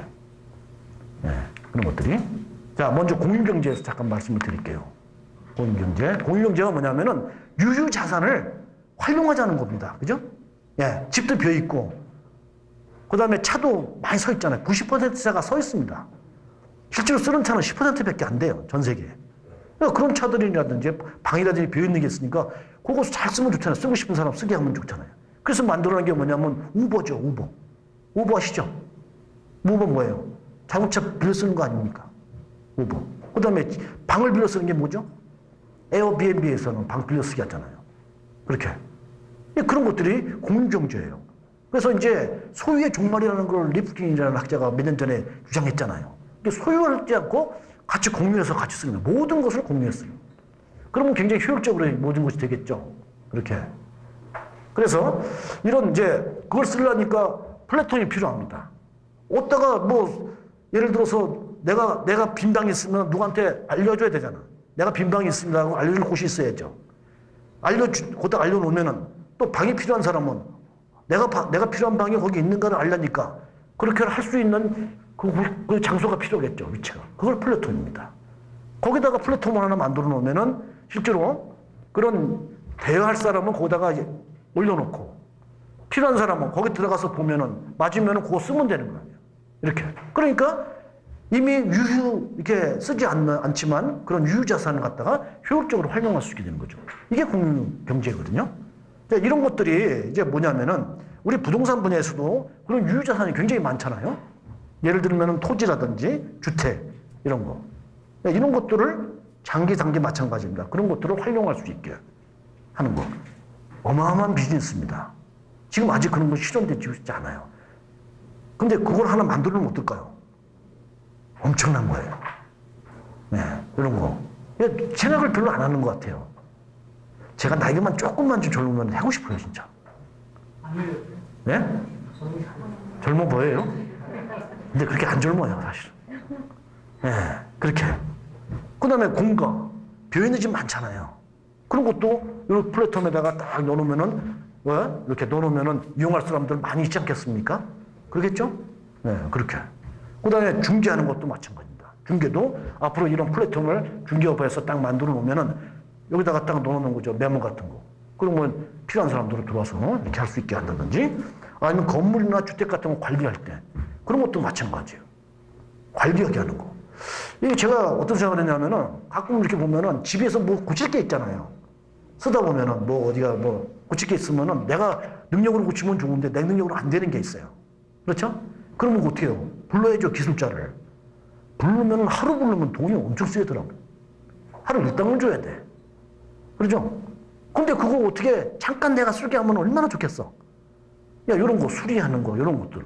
이런 것들도 이런 플랫폼을 공인경제에다 적용시켜서 하면은 아주 효율적으로 그렇게 이용하려는 사람도 저렴하게 이용할 수 있고 그걸 하는 사람도 상당히 자기가 더 수익을 많이 창출해낼 수 있고 예, 이런 것들이 굉장히 엄청납니다. 그래서 그럴 때 이제 적용할 수 있는 것들이 이 밑에 써놨어요. 제가 이런 AR, 빅데이터, 클라우드 컴퓨팅, VIR, 블록체인 이런 기술들이 적용돼가지고 이런 부동산업에서 비즈니스 모델을 만들어낼 수 있을 것이다. 이런 것들을 모르겠습니다. 오늘 여러분들 중에 제 얘기에서 힌트를 얻고 나중에 어마어마한 사업을 하실 분이 있을지 기대해 보겠습니다. 예, 요거에 대해서 관심 있으면은 저한테 더 얘기를 들어보세요. 오늘 이제 시간이 없어가지고 구체적으로 말씀 못 드리는데 어마어마한 비즈니스 모델이에요. 이거는 틀림없이. 자, 부동산에는 말이죠. 지금 각각 분야별로 지금 업역을 자기들 보호한다고 해가지고 독립적으로 하고 있죠. 중개업은 중개업만 하려고 그럽니다. 예? 그 다음에 분양은 분양업만 하려고 하고. 그래서 뭐 서로 뭐 조금이라도 연관되면 막 난리가 납니다. 우리나라 부동산 산업은 이런 현상이 일어나서 국토부에서 말이죠. 국토부에서 이렇게 연결을 시키겠다. 이런 것들을 이제 한 2년 전인가요? 그때 이렇게 발표를 하고 네트워크형 부동산 산업으로 해나가겠다. 이거는 내가 볼 때는 참 안타까운 겁니다, 사실은. 왜? 여기 일본에 미쓰이라는 그 부동산 종합회사가 있어요. 여긴 연 매출이 얼마냐면 1조 5천억 엔 정도입니다. 원이 아니라 N이에요, N. 이렇게 어마어마한 회사가 있어요. 여기는 말이죠. 개발도 하고, 건설도 하고, 임대도 하고, 중개도 하고, 서비스도 모든 걸 다 합니다. 이 회사에서. 이렇게 가는 것이 맞다고 보여요. 이렇게. 그러니까 우리는 지금 이것도 지금 제대로 못 가고 있죠. 이렇게 네트워크 해가지고 서로 연결시켜서라도 하겠다는데 그것도 제대로 못 갑니다. 이런 것도 참 우리나라 부동산 산업에서의 정말 근본적인 문제 같아요. 제가 볼 때는. 자, 그래서 우리나라 부동산도 이런 제가 지금까지 말씀드린 기술들을 적용한다면 말이죠. 산업의 규모를 이렇게 확대시키고 서비스 체계를 구축할 필요가 있다. 종합적으로. 이렇게. 그래서 부동산 산업은 어떻게 되느냐? 산업 내에서 융합뿐만 아니라 각각 산업의 융합뿐만 아니라 산업 간의 융합, 그 다음에 타 산업과도 융합할 수 있는 이런 것으로 부동산도 가야 된다. 이렇게 가는 데 있어서는 제가 지금까지 말씀드린 기술들을 가지고 적용시키면 다 충분히 가능한 그런 것이다. 이렇게 봅니다. 그러니까 우리나라 부동산 산업의 규모가 다른 나라에 비하면 굉장히 작아요. 규모가. 예, 작은데 마찬가지로 이런 기술들을 통해서 극복해 나가야 될 거라고 이렇게 보입니다. 자, 그래서 여기 보면은 이제 시행이 이루어지고 시공하고 분양, 임대, 관리, 유통, 그 다음에 이제 새로 이제 재개발, 재건축, 다양한 재생을 한다든지 이런 쪽으로 가지 않습니까? 그래서 그런 것들이 지금은 이런 전방산업 위주로 이렇게 됐는데 이제 앞으로 되면 이제 후방산업으로 위주로 이렇게 가야 되고 그런 것들이 이제 아까 제가 말씀드린 그런 기술들을 가지고 잘 종합적으로 이렇게 해나가지 않을까 이렇게 보이고요. 특히 중개업 같은 경우에는 말이죠. 영세하지 않습니까? 소규모고. 그래서 제가 볼 때는 중개도 마찬가지로 합동 중개가 이루어져야 된다고 보여요. 이렇게 중개법인으로 해서 그래서 그 안에 들어가게 되면 모든 서비스를 동시에 받을 수 있어요. 원스톱 서비스를 받을 수 있는 거죠. 그래서 중개뿐만 아니라 법률, 세무 이런 거. 이런 전문가들도 같이 그 안에서 같이 활동할 수 있게 이렇게 가야 되지 않느냐 이렇게 보이고요. 그 다음에 이건 전문성 있게 좀 중개업을 해야 돼요. 그래서 이런 하위 시장의 단위로 지역별로 유형별로 이런 하위 시장에 세분화된 전문화된 그런 중개업으로 우리 중개업이 가야만 경쟁력이 있지 않겠느냐. 그래서 이런 다양한 기술들이 그 안에 녹아 들어가서 이렇게 앞으로는 가야지 않을까 이렇게 보입니다. 그래야 그게 살 길입니다. 왜냐하면 4차 산업에서 가장 없어지길 가능성이 큰 업종 중 하나가 부동산 중개업이에요. 네, 가장. 그래서 중개업 하시는 분들 굉장히 걱정들 많이 하세요. 걱정만 하실 게 아니라 이런 생각을 가지고 좀 극복해 나가는 방법을 찾아야 되지 않겠느냐 이렇게 보입니다. 이게 찔러오라는 아까 말씀드린 회사입니다. 이 회사는 말이죠. 이 제스트메이트라는 이 시스템을 가지고 실제로 이런 MLS라는 그 중개 거래 정보망이 있어요. 그 망에 있는 것뿐만 아니라 직접 내놓는 것까지 전부 다 파악이 돼가지고 매물을 확인하고 중개하고 이런 것을 바로 이런 여기 안에 있는 것이 바로 뭐냐면 AI나 빅데이터 이런 기술들을 가지고 이렇게 활용한다는 겁니다. 중개업에서. 자, 그 다음에 이제 두 번째로요. 이제 기술이 발전하면서 도시가 발전합니다. 도시를 지금은 어떤 도시라고 하냐면 이제 스마트 시티 이렇게 얘기합니다. 그래서 스마트 시티가 어떻게 할 것이냐 이런 얘기를 많이 하죠. 스마트 시티라는 것이 어떻게 가냐에 따라서 부동산도 당연히 그렇게 갈 겁니다. 그 스마트 시티가 변화가 많이 이루어지면은 부동산 분야도 많은 변화가 있을 거겠죠. 또 그 스마트 홈이 이루어져요. 모든 그 안에 있는 집 안에 있는 모든 기기나 이런 것들이 전부 다 자동화 이루어져 가지고 생활을 굉장히 편리하게 만들어 주게 해요. 앞으로 그런 기술들이 적용돼 가지고. 그래서 도시가 그렇게 발전하고 집이 그렇게 발전했을 때 우리 부동산 그러면 어떻게 앞으로 갈 것인가 이렇게 바라보면요. 일단은 말이죠. 정보기술이 발전하고 도시가 발전하는데 자율주행차가 나오고 전기자동차가 지금 나올 임박해 있죠. 그래서 연구를 이렇게 한 결과를 보니까 차량은 90%가 필요 없답니다. 90% 차가 필요 없어요. 10%밖에 움직이지 않는 거야. 그 10%를 잘 활용하면 되죠. 뭘로? 공유경제를 활용해서. 아까 공유경제 말씀드렸듯이. 그런 걸 잘 활용하면은 거의 많은 차가 필요 없어요. 그 다음에 차가 자율적으로 움직이다 보니까 어때요? 주차하는 공간이 그렇게 많이 필요 없습니다. 차도 많이 필요 없을 뿐만 아니라 차도 주차를 가까운 데 할 필요 없어요. 차가 지가 알아가가지고 자기가 주차할 수 있는데 찾아가서 지가 주차할 거 아니에요. 그러니까 주차하는 공간도 그렇게 많이 필요 없어요. 그래서 대략 연구해 보니까 46% 주차 공간이 필요 없을 수 있답니다. 연구해 보니까. 이렇게 얘기해요. 자, 미래 도시는 그러면 어떻게 할 거냐고 이렇게, 이 MIC에 있는 아이토 교수라는 박사가 이렇게 뭐라고 얘기했냐면 이렇게 얘기합니다. 인구 밀도가 굉장히 높은 집약 도시로 가게 될 것이다. 미래 도시는. 크게 보면 말이죠. 유럽에 있는 도시와 미국에 있는 도시하고는 차이가 많아요. 유럽 도시 가보면은 굉장히 조밀조밀하죠. 도로가 넓지도 않아요. 도로가. 근데 미국 도시는 어때요? 도로가 엄청 넓죠. 그리고 도로 위주로 돼 있어요. 그게 도시가. 그렇게 돼 있습니다. 그래서 유럽에 있는 도시는 차를 안 타고도 그 오밀조밀하게 모든 것이 밀집되어 있기 때문에 쉽게 활동할 수가 있어요. 생활할 수가 있다고. 미국 도시는 어때요? 차가 없으면 뭐 제대로 할 수가 없어요. 그게 그렇게 그 위주로 됐다 보니까 도로 위주로 됐다 보니까 이렇게. 근데 미래 도시는 어떻게 될 것이냐? 유럽 도시 쪽으로 갈 것이다 이게.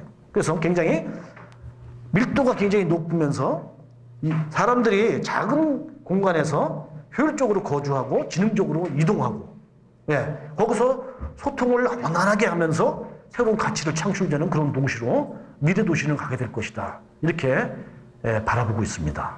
이렇게. 자, 그렇다면은. 그러면 어떻게 될 것이냐? 그러면 사람들은 도시에 살 것이냐 아니면 교외에 살 것이냐? 이제 이게 문제예요. 근데 연구한 결과를 대충 종합해 보면은 핵심적인 시설은 도시에 들어오기 때문에 도시에서 밀집되어 있기 때문에 그런 중요한 사람들은 어떻게 하면 도심으로 회귀할 것이다. 이렇게 바라보는 것이 지배적입니다. 이렇게. 자, 그러면 어떻게 될까요? 도심을 회귀를 하고 그 다음에 지방도시는 어떻게 되느냐? 지방도시가 네트워크형 도시가 될 것이다. 그래서 지방에 있는 사람들이 이제 별로 안 살 거거든요. 그게 이제 통과한 결과 보면 인구 과소 지역에서 분석한 거 보면은 저쪽에 경상도 지역이나 우리나라, 그 다음에 호남 지역 같으면요. 거의 사람 없어요. 앞으로 없을 거랍니다. 그럼 그런 도시에는 사람이 전혀 안 사니까 안 살진 않잖아요. 근데 옛날과 같이 지금같이 사람 많이 사는 데는 병원도 있어야 되고 뭐 시청도 있어야 되고 그런 공공시설이 다 필요하지만 사람 몇 명 안 사는 데는 그렇게 할 수 없잖아요. 그럼 어떻게 해요?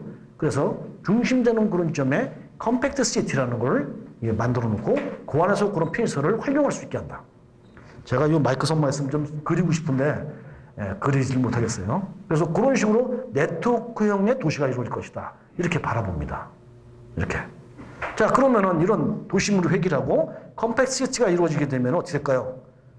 부동산은 주택이나 토지의 가치가 양극화가 일어날 것이다.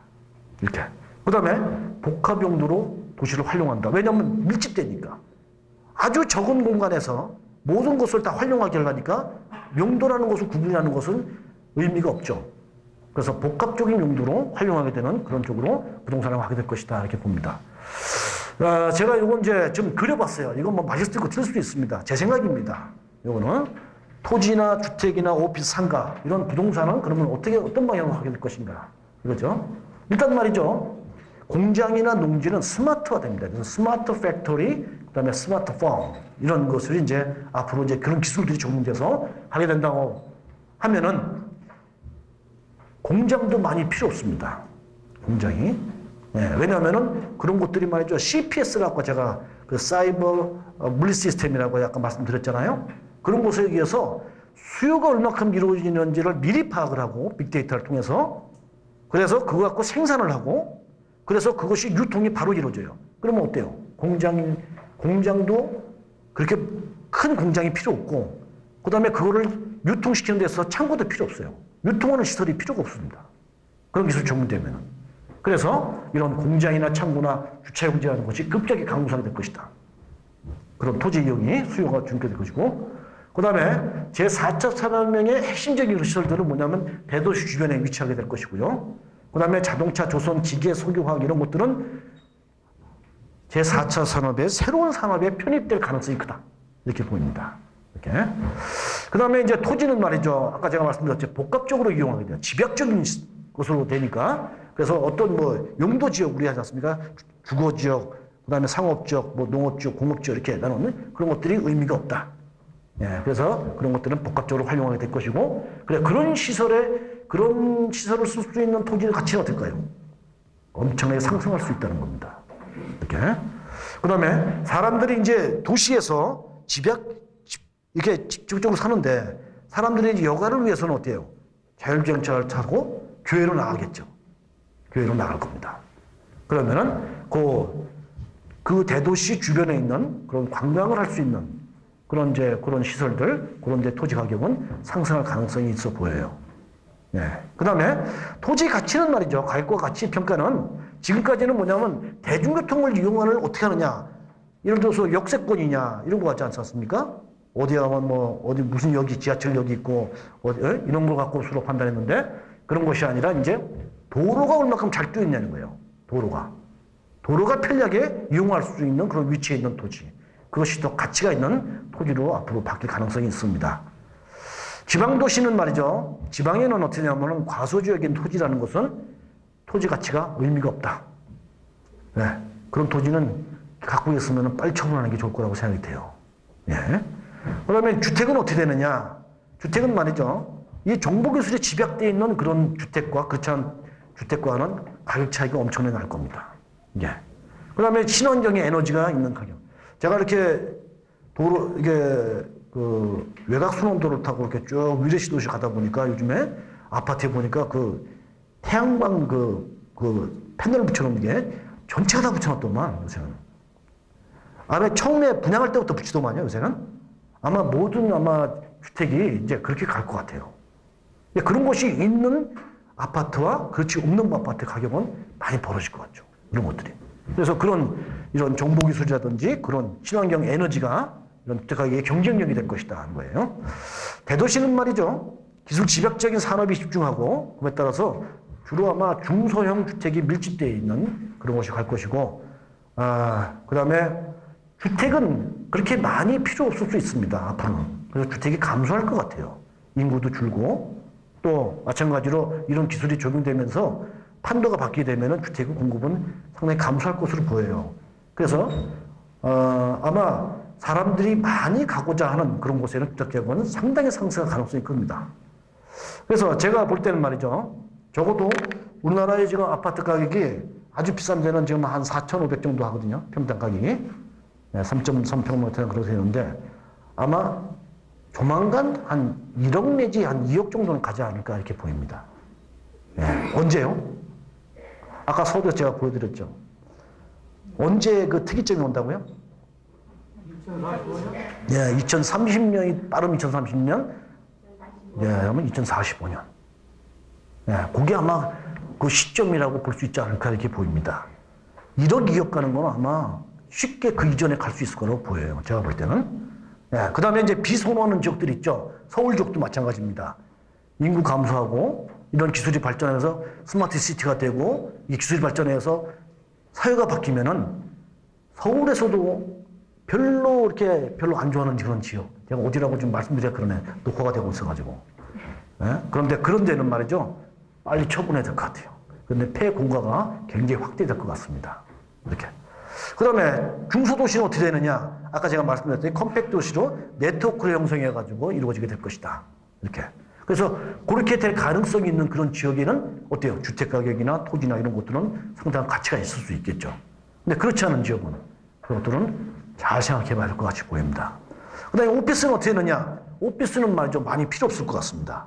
앞으로는 말이죠. 사람들이 대기업이라 가지고 인원이 모여서 일하는 그런 세상이 아니에요. 이제 전부 다 어떻게 하냐면 각자 합니다. 각자. 예, 긱 이코노미라고 그래요. 긱 이코노미. 예, 그런 세상이 옵니다.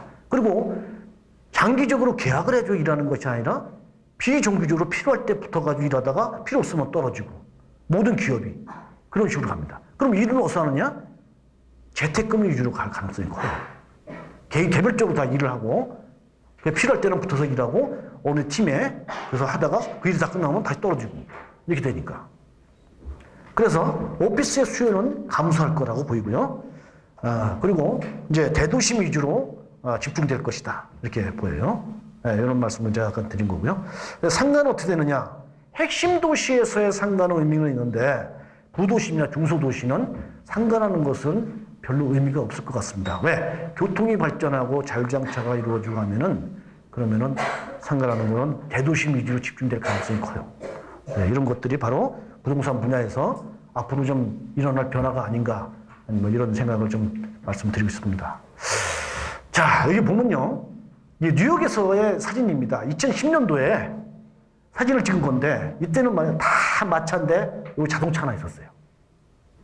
예, 자동차 하나밖에 없었어요. 근데 13년이 지났습니다. 사진을 찍어보니까 이거 어떠냐. 다 자동차인데 마차 한 대 있어요. 이렇게 바뀌어요. 불과 14년 만에. 2010년도에 저렇게 됐을 때 2013년도에만 저렇게 될 거라고 상상했을까요? 상상 못했을 것 같아요. 그렇죠?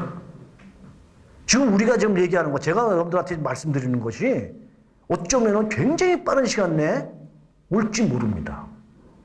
그래서 여러분들 이제 부동산을 공부하시는 분들이니까 이런 생각을 좀 한번 해보시라고. 예. 뭐 미리 한번 생각해보면 의미가 있겠죠? 예. 누구도 생각하지 않는 거지만, 지금까지 안 했지만, 이런 것도 한번 생각해보는 것도 상당한 의미가 있습니다. 제가 말하는 것이 다 맞을 수 있겠어요? 다 틀릴지도 모릅니다. 그렇지만 한번 생각해보는 것이 의미가 있다, 이런 생각이 들어요. 자, 마지막으로 말이죠. 우리가 이제 혁명합니다. 제4차 산업혁명. 혁명이라고 그러는데, 이거는 생각의 틀을 바꾸고요. 그 다음에 굉장히 빠른 속도로 강한 충격을 주는 것을 혁명이라고 합니다. 이렇게. 지금 4차 산업혁명이라고 하잖아요. 그렇게 변한다는 거죠. 그래서 우리의 삶을 근본적으로 바꿔요. 이게. 그래서 새로운 도구와 사고가 인류 문명을 재구성하는 특별한 시기에 우리는 직면했다고 이게 클라우스 슈밥이라는 그 다보스 포럼의 회장이 얘기를 했습니다. 그래서 제가 지금 이런 부동산 분야에서도 이런 혁신적인 변화가 앞으로 아마 어쩌면 우리가 생각한 것보다 훨씬 더 빠른 시간 내에 와닿을 것이다. 그래서 이런 비즈니스를 말씀드렸고, 그 다음에 주택, 토지, 상가, 오피스 이런 쪽에서 어떤 변화가 있을 것인가 하는 것을 여러분들한테 말씀을 드리는데, 이런 걸 통해서 한번 생각해보고 여기서 여러분들이 한번 기회를 한번 여러분들 생각해보는 것도 의미가 있다 해서 오늘 이렇게 쭉 말씀을 드렸습니다.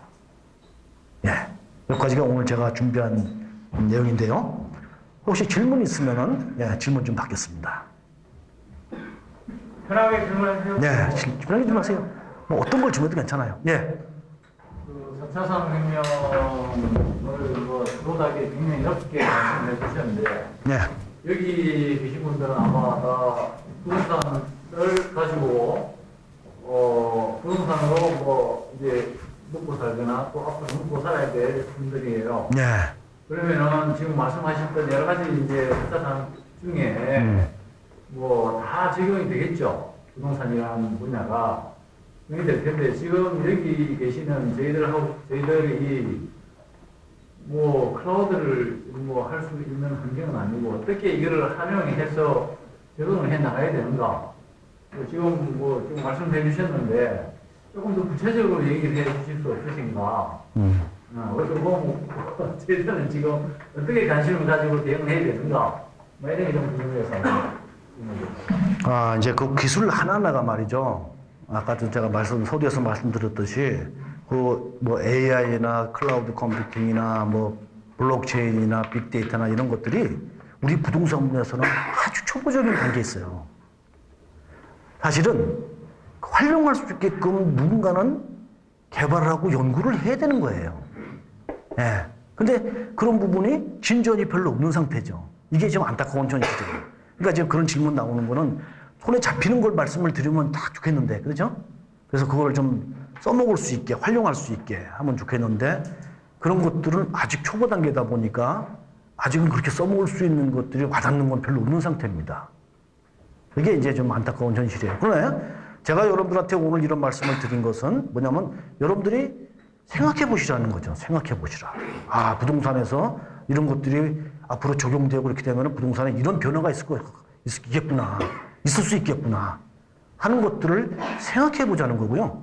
그 다음에 아까 제가 요 비즈니스 모델 몇 가지 제가 말씀드렸잖아요. 그런 것들은 이제 뭐냐면은 그런 모델을 가지고 내가 한번 어떤 비즈니스를 진짜 내가 해놓은 것들을 한번 구현해 보고 싶다 하면은 이제 조금 더 구체적으로 그거 갖다 이제 접근해 가봐야 되는 거죠. 네. 그래서 오늘 이제 아마 지금 아마 그 질문에 정확해진 답변을 제가 못 드리는 거죠, 지금은. 그렇죠? 예. 이제 그 4차 산업혁명도 하루아침에 되는 게 아니고요. 지금 기존의 기술들이 지금도 진행이 되고 있는 그렇죠. 거죠. 예. 다만 이제 완전한 모습이 아니고 지금 진행되고 있는데 이제 좀 저희들이 연구를 해야 될 부분이 이제 클라우드라 하면은 지금 정부 쪽에서 또는 민간 쪽에서 클라우드를 굉장히 하고 있습니다, 사실은. 하고 있는데 저희들이 모를 뿐이죠. 근데 여기서 이제 저희들은 그런 클라우드 쪽에서 부동산 쪽에 근데 뭐 정보를 좀 클라우드는 많은 정보를 담아 놓은 거니까 그래서 그런 것들을 좀 활용할 수 있는 뭐 해야 된다라든지 그런 게 좀 더 얘들한테 좀 와닿았으면 좋겠다 뭐 이런 네. 이게 하나하나가 말이죠. 다 연구할 분야예요. 연구할 분야입니다. 요거를 여러분들이 업무에 활용하고 실생활에 활용하려면은 더욱더 이제 깊이 있게 더 진전해서 연구할 분야예요. 예? 그 다음에 제4차 산업혁명이라는 거는 지금 누구 하나도 지금 이렇게 하면 되겠다고 얘기하는 사람은 없습니다. 이렇게 하는 게 좋지 않냐, 저렇게 좋겠냐고 방안을 제시하면서 지금 접근해 가는 과정에 있어요. 그래서 여러분뿐만 아니라 지금 다 답답해요. 전부 다 답답합니다. 그러나 이건 생각해보고 그러면서 더욱더 이렇게 접근해 간다는 데 의미가 있는 그런 시점이에요. 4차 산업이 지금 이제 말이 나온 게 원래 작년부터 나왔거든요. 2010년 초에부터 이렇게 나와가지고 지금은 막 이제 얘기하면서 어떻게 대비해야 되냐는 모색하는 과정에 있습니다. 그런 과정에 있는 거고 우리 부동산 분야에서는 이런 얘기를 하는 것이 거의 없는 상태였고 이런 거니까 여러분들이 지금 같이 이렇게 모색하고 생각하고 이러면서 좀 만들어야 되는 그런 시점이 있다. 이렇게 좀 이해하시면 좋을 것 같아요. 하나만 더 말씀드리면 괜찮아요. 하나만 더 말씀드리면 그러면은 이 세종사이버대에서 뭐 경매연구회라는 게 있어요. 경매연구회. 경매연구회. 근데 지금 조금 이제 오늘 강의가 잘 이제 와닿지 않은 부분은 사실은 현실 안 됐기 때문에 그런 부분이 있는데 저는 경매연구회처럼 여기 세종대 학생들이 모여서 한번 연구해보는 뭐 동아리 서클 이런 거 만들어서 연구해도 괜찮지 않을까 이런 생각이 그거 아주 좋은 생각입니다. 좋은 생각인데 이제 이렇게 이런 기술들은 말이죠. 실제로 이제 실현시키려면은 생각만 하고 되는 게 아니라 이런 기술을 구현할 수 있는 사람이 있어야 돼요. 클라우드 컴퓨터는 클라우드 컴퓨팅에 들어가는 세부적인 정보 기술이 있단 말이에요. 그런 것들을 구현할 수 있는 사람이 있어야 돼요. 빅데이터다 그러면 빅데이터를 가지고 분석할 수 있는 사람이 있어야 되고. 그래서 그냥 뭐 방안만 가지고 얘기해봐야 별로 의미 없어요. 지금은 이제 어떻게 하냐면, 대략 이런 것들을 하기 위해서는 어떻게 그걸 실질적으로 구해낼 것인가. 이런 것들을 이제 하려면은 상당한 연구예요. 이게. 근데 여러분들이 만약에 그런 거 연구회를 만들어가지고 한다고 하면은, 비즈니스 모델을 이런 기술들을 있으니까 그 기술을 충분히 이해를 해서, 이런 모델을 좀 하는 것이 좀 더 맞겠다, 틀리겠다. 이런 것들은 뭐 하실 수 있겠죠. 그렇게. 네. 그렇게 생각하시면 돼요. 한번 주축이 되어서 한번 해보시면 괜찮을 것 같아요. 네, 그런 생각하시니까. 네. 네. 저는 지금 사실 이 빅데이터나 이런 건강한 시대에 대해서는 한 3, 4년 전부터 들어온 이야기라서 교수님 참 들었고요. 제가 생각하는 게 지금 현재 공유 정보 플랫폼은 굉장히 예전부터 생각을 하고 있거든요.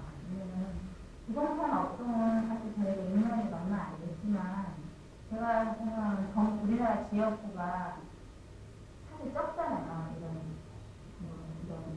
지리적으로. 그러면 이제 지자체에서도 그런 걸 하긴 하더라고요. 제가 빈집 올려놓고 이렇게 정보를 올려놓은 건 봤는데 사실 그런 정보들이 어떤 데이터에서 누구한테는 전달이 되지도 않는 거예요. 지금 현재적으로. 저도 SNS로 마케팅을 많이 하다 보니까 제가 바라는 그런 부동산 업종이라는 거는 너무 닫혀있어요. 세세세계적인 공유를 안 해요. 그냥 자기 돈의 그런 것 때문에 그럴 수도 있다고 저는 생각을 하는데 그게 오히려 어떤 플랫폼으로 인해서 같이 이렇게 공유하고 뭔가 이렇게 삭제가 되면은 지역 어떤 경제적인 걸로 활성화시킬 수 있다고 저는 생각을 하거든요. 네. 질문이 뭐예요, 그래서? 네, 질문을 하세요. 플랫폼에 대해서 좀 더 알고 싶고. 플랫폼. 네.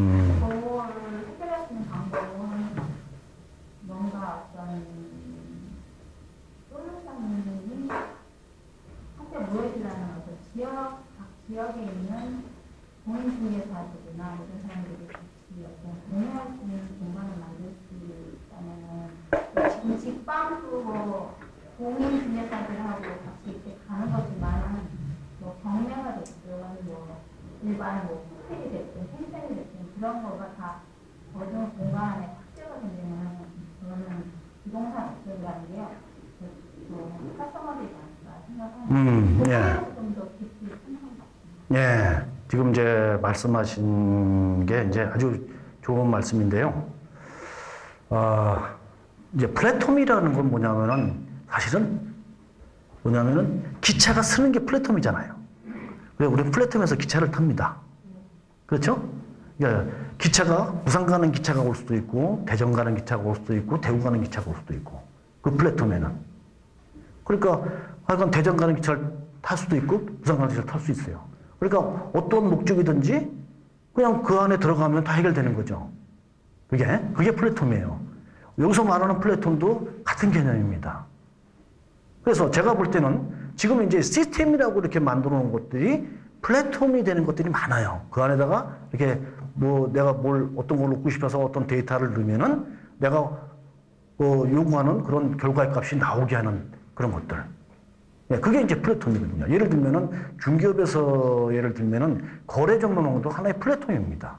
그 중개사들이 거기 들어가서 거기다 내가 필요한 그 중개 관련된 매물을 올려놓고 그리고 내가 거기 들어가서 검색을 해가지고 내가 거기 요구에 맞는 매물을 거기서 찾아주잖아요. 그러니까 그것도 하나의 플랫폼입니다. 나만 그런 게 아니라 다른 회사도 그렇게 들어가서 또 거기서 또 보고 이렇게 하니까. 예, 이런 것들이 이제 만들어지는데 이런 플랫폼은 진짜 공공의 목적을 가지고 가는 건 정부에서 만들어요. 그런 플랫폼을. 그렇게 하는데 그게 아니고 민간에서도 어떤 영리 목적으로 그런 플랫폼을 많이 만들죠. 근데 사실은 정부에서 만드는 거는 뭐냐면 기본적인 걸 만들어요. 아까 데이터라는 걸 말씀하셨는데 그런 데이터들도 마찬가지로 오픈 플랫폼이 있어요. 공간정보 오픈 플랫폼. 이렇게 해가지고 공간정보에 대한 것들을 국민들이 필요한 사람들은 그 시스템에 들어가면은 그런 것을 좀 더 가져가서 활용할 수 있게. 이렇게 하는데 사실은 문제는 많이 없다는 게 문제죠. 그 안에 가도. 그 다음에 내용이 많이 좀 부정확하고. 세 번째는 뭐냐면은 가서 쓸 수 없도록 돼 있다는 거. 쓸 수 있도록 만들어줘서 넣어줘서 사용할 수 있게 돼. 그게 안 되는 것이 그런 세 가지의 문제가 있는 것이 지금 공공에서 만들어지는 데이터에 관련되는 플랫폼입니다. 예, 그런 게 있고요. 근데 앞으로의 플랫폼은 어떻게 될 거냐면은 제가 볼 때는 중개를 하든 개발을 하든 임대를 하든 어떠한 분야에 하더라도 하나의 플랫폼에서 모든 것이 해결될 수 있는 플랫폼.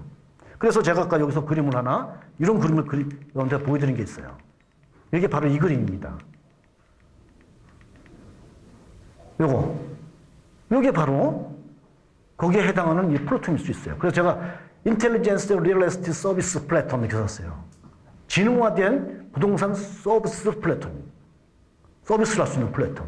여기 가면은 중개를 하든 정책하든 개발하든 이런 다양한 업종을 다 모든 것이 다 해결될 수 있는 그런 앞으로 플랫폼. 이렇게 가야지 않냐. 부분별로 플랫폼이 아닌 모든 것이 같이 해결될 수 있는 그런 플랫폼. 이런 것이 앞으로는 그렇게 가야 될 것이다. 이렇게 생각해서 말씀드리는 거예요. 네. 질문에 답변이 됐습니까? 네. 또 다른 질문 있어요? 예. 근데 지금 그 정부나 어떤 공공기관 같은 데서 4차 산업에 대해서 어떤 미래의 어떤 가지는 어떤 청사진이라든지 우리가 어떤 그런 목표 지향하는 그런 부분들이 아주 좀 나오는 아, 앞으로 어떻게 가야 될 것인가? 참 너무 어려운 질문을 하셨네. 정부의 청사진이 이제 정부의 청사진은 말이죠. 이제 그 부동산에 관련되는 부동산의 청사진은 그렇게 뚜렷하게 지금 많이 고민하고 있어요. 그래서 국토부에서 4차 산업관리위원회를 좀 구성했습니다. 공공과 민간의 전문가들을 통해서 그러니까 그 국토부에서 어떻게 4차 산업에 대응이 될 것인가. 그 현재 지금 연구하고 있어요. 그래서 아마 좀 있으면은 어떤 그림이 나올 것 같아요. 그렇게 되어 있습니다. 자, 한 가지만 더 질문 받을까요? 있으면? 아까 카페 알려주신다고. 예? 카페. 카페는 말이죠. 여러분들 다움 포털 사이트 아시죠? 다음에 가서 검색창에다가 제 이름으로 이렇게 치세요. 제 이름이 좀 특이하죠? 정종이 네, 이름이 좀 특이하다 보니까 제 이름으로 검색하는 게 가장 빠르고 편합니다. 네이버가 아니고 다음입니다. 네이버에도 카페가 있어요. 네이버는 제가 중개업 하는 분들한테 제가 정보 제공해주는 카페입니다. 여러분들은 뭐냐면은 다음에 있는 카페. 거기 가면 경제학 교수 부동산학 연구실이라고 카페명이 돼 있을 거예요. 거기 들어가서 가지고 가면은 여러 가지 자료가 있을 겁니다. 그래서 먼저 한번 회원가입부터 하셔야 될 거야. 그래서 그렇게 하셔가지고 오늘 이걸로 할까요? 콜로퀴움이죠? 거기다가 콜로퀴움 수강 이렇게 해놓으시면은 제가 카페 하는 거 아무나 가입 안 돼요. 그래서 제가 승인해 준 분만 합니다. 그래서 그렇게 보실 수 있도록 할게요. 자, 오늘 이제 여러분들하고 제 4사 산업혁명이라는 것이 앞으로 큰 변혁이 이루어진다. 세상이 바뀌고. 이렇게 하는데 우리 부동산 분야도 거기에 맞춰서 틀림없이 바뀔 거 아니에요. 그죠? 그래서 그런 생각을 한번 해보자 해서 여러분들하고 쭉 말씀을 드렸습니다. 여러 가지 정보기술이 핵심이 돼가지고 이끌어 갈 건데요. 그래서 그런 걸 한번 잘 생각해 보시기 바라면서 마치겠습니다. 그리고 다음 학기에 부동산 정보론 강의 많이 들으세요. 그럼 거기에 다 그런 거 세부적으로 나옵니다. 수고했습니다. 끝내겠습니다.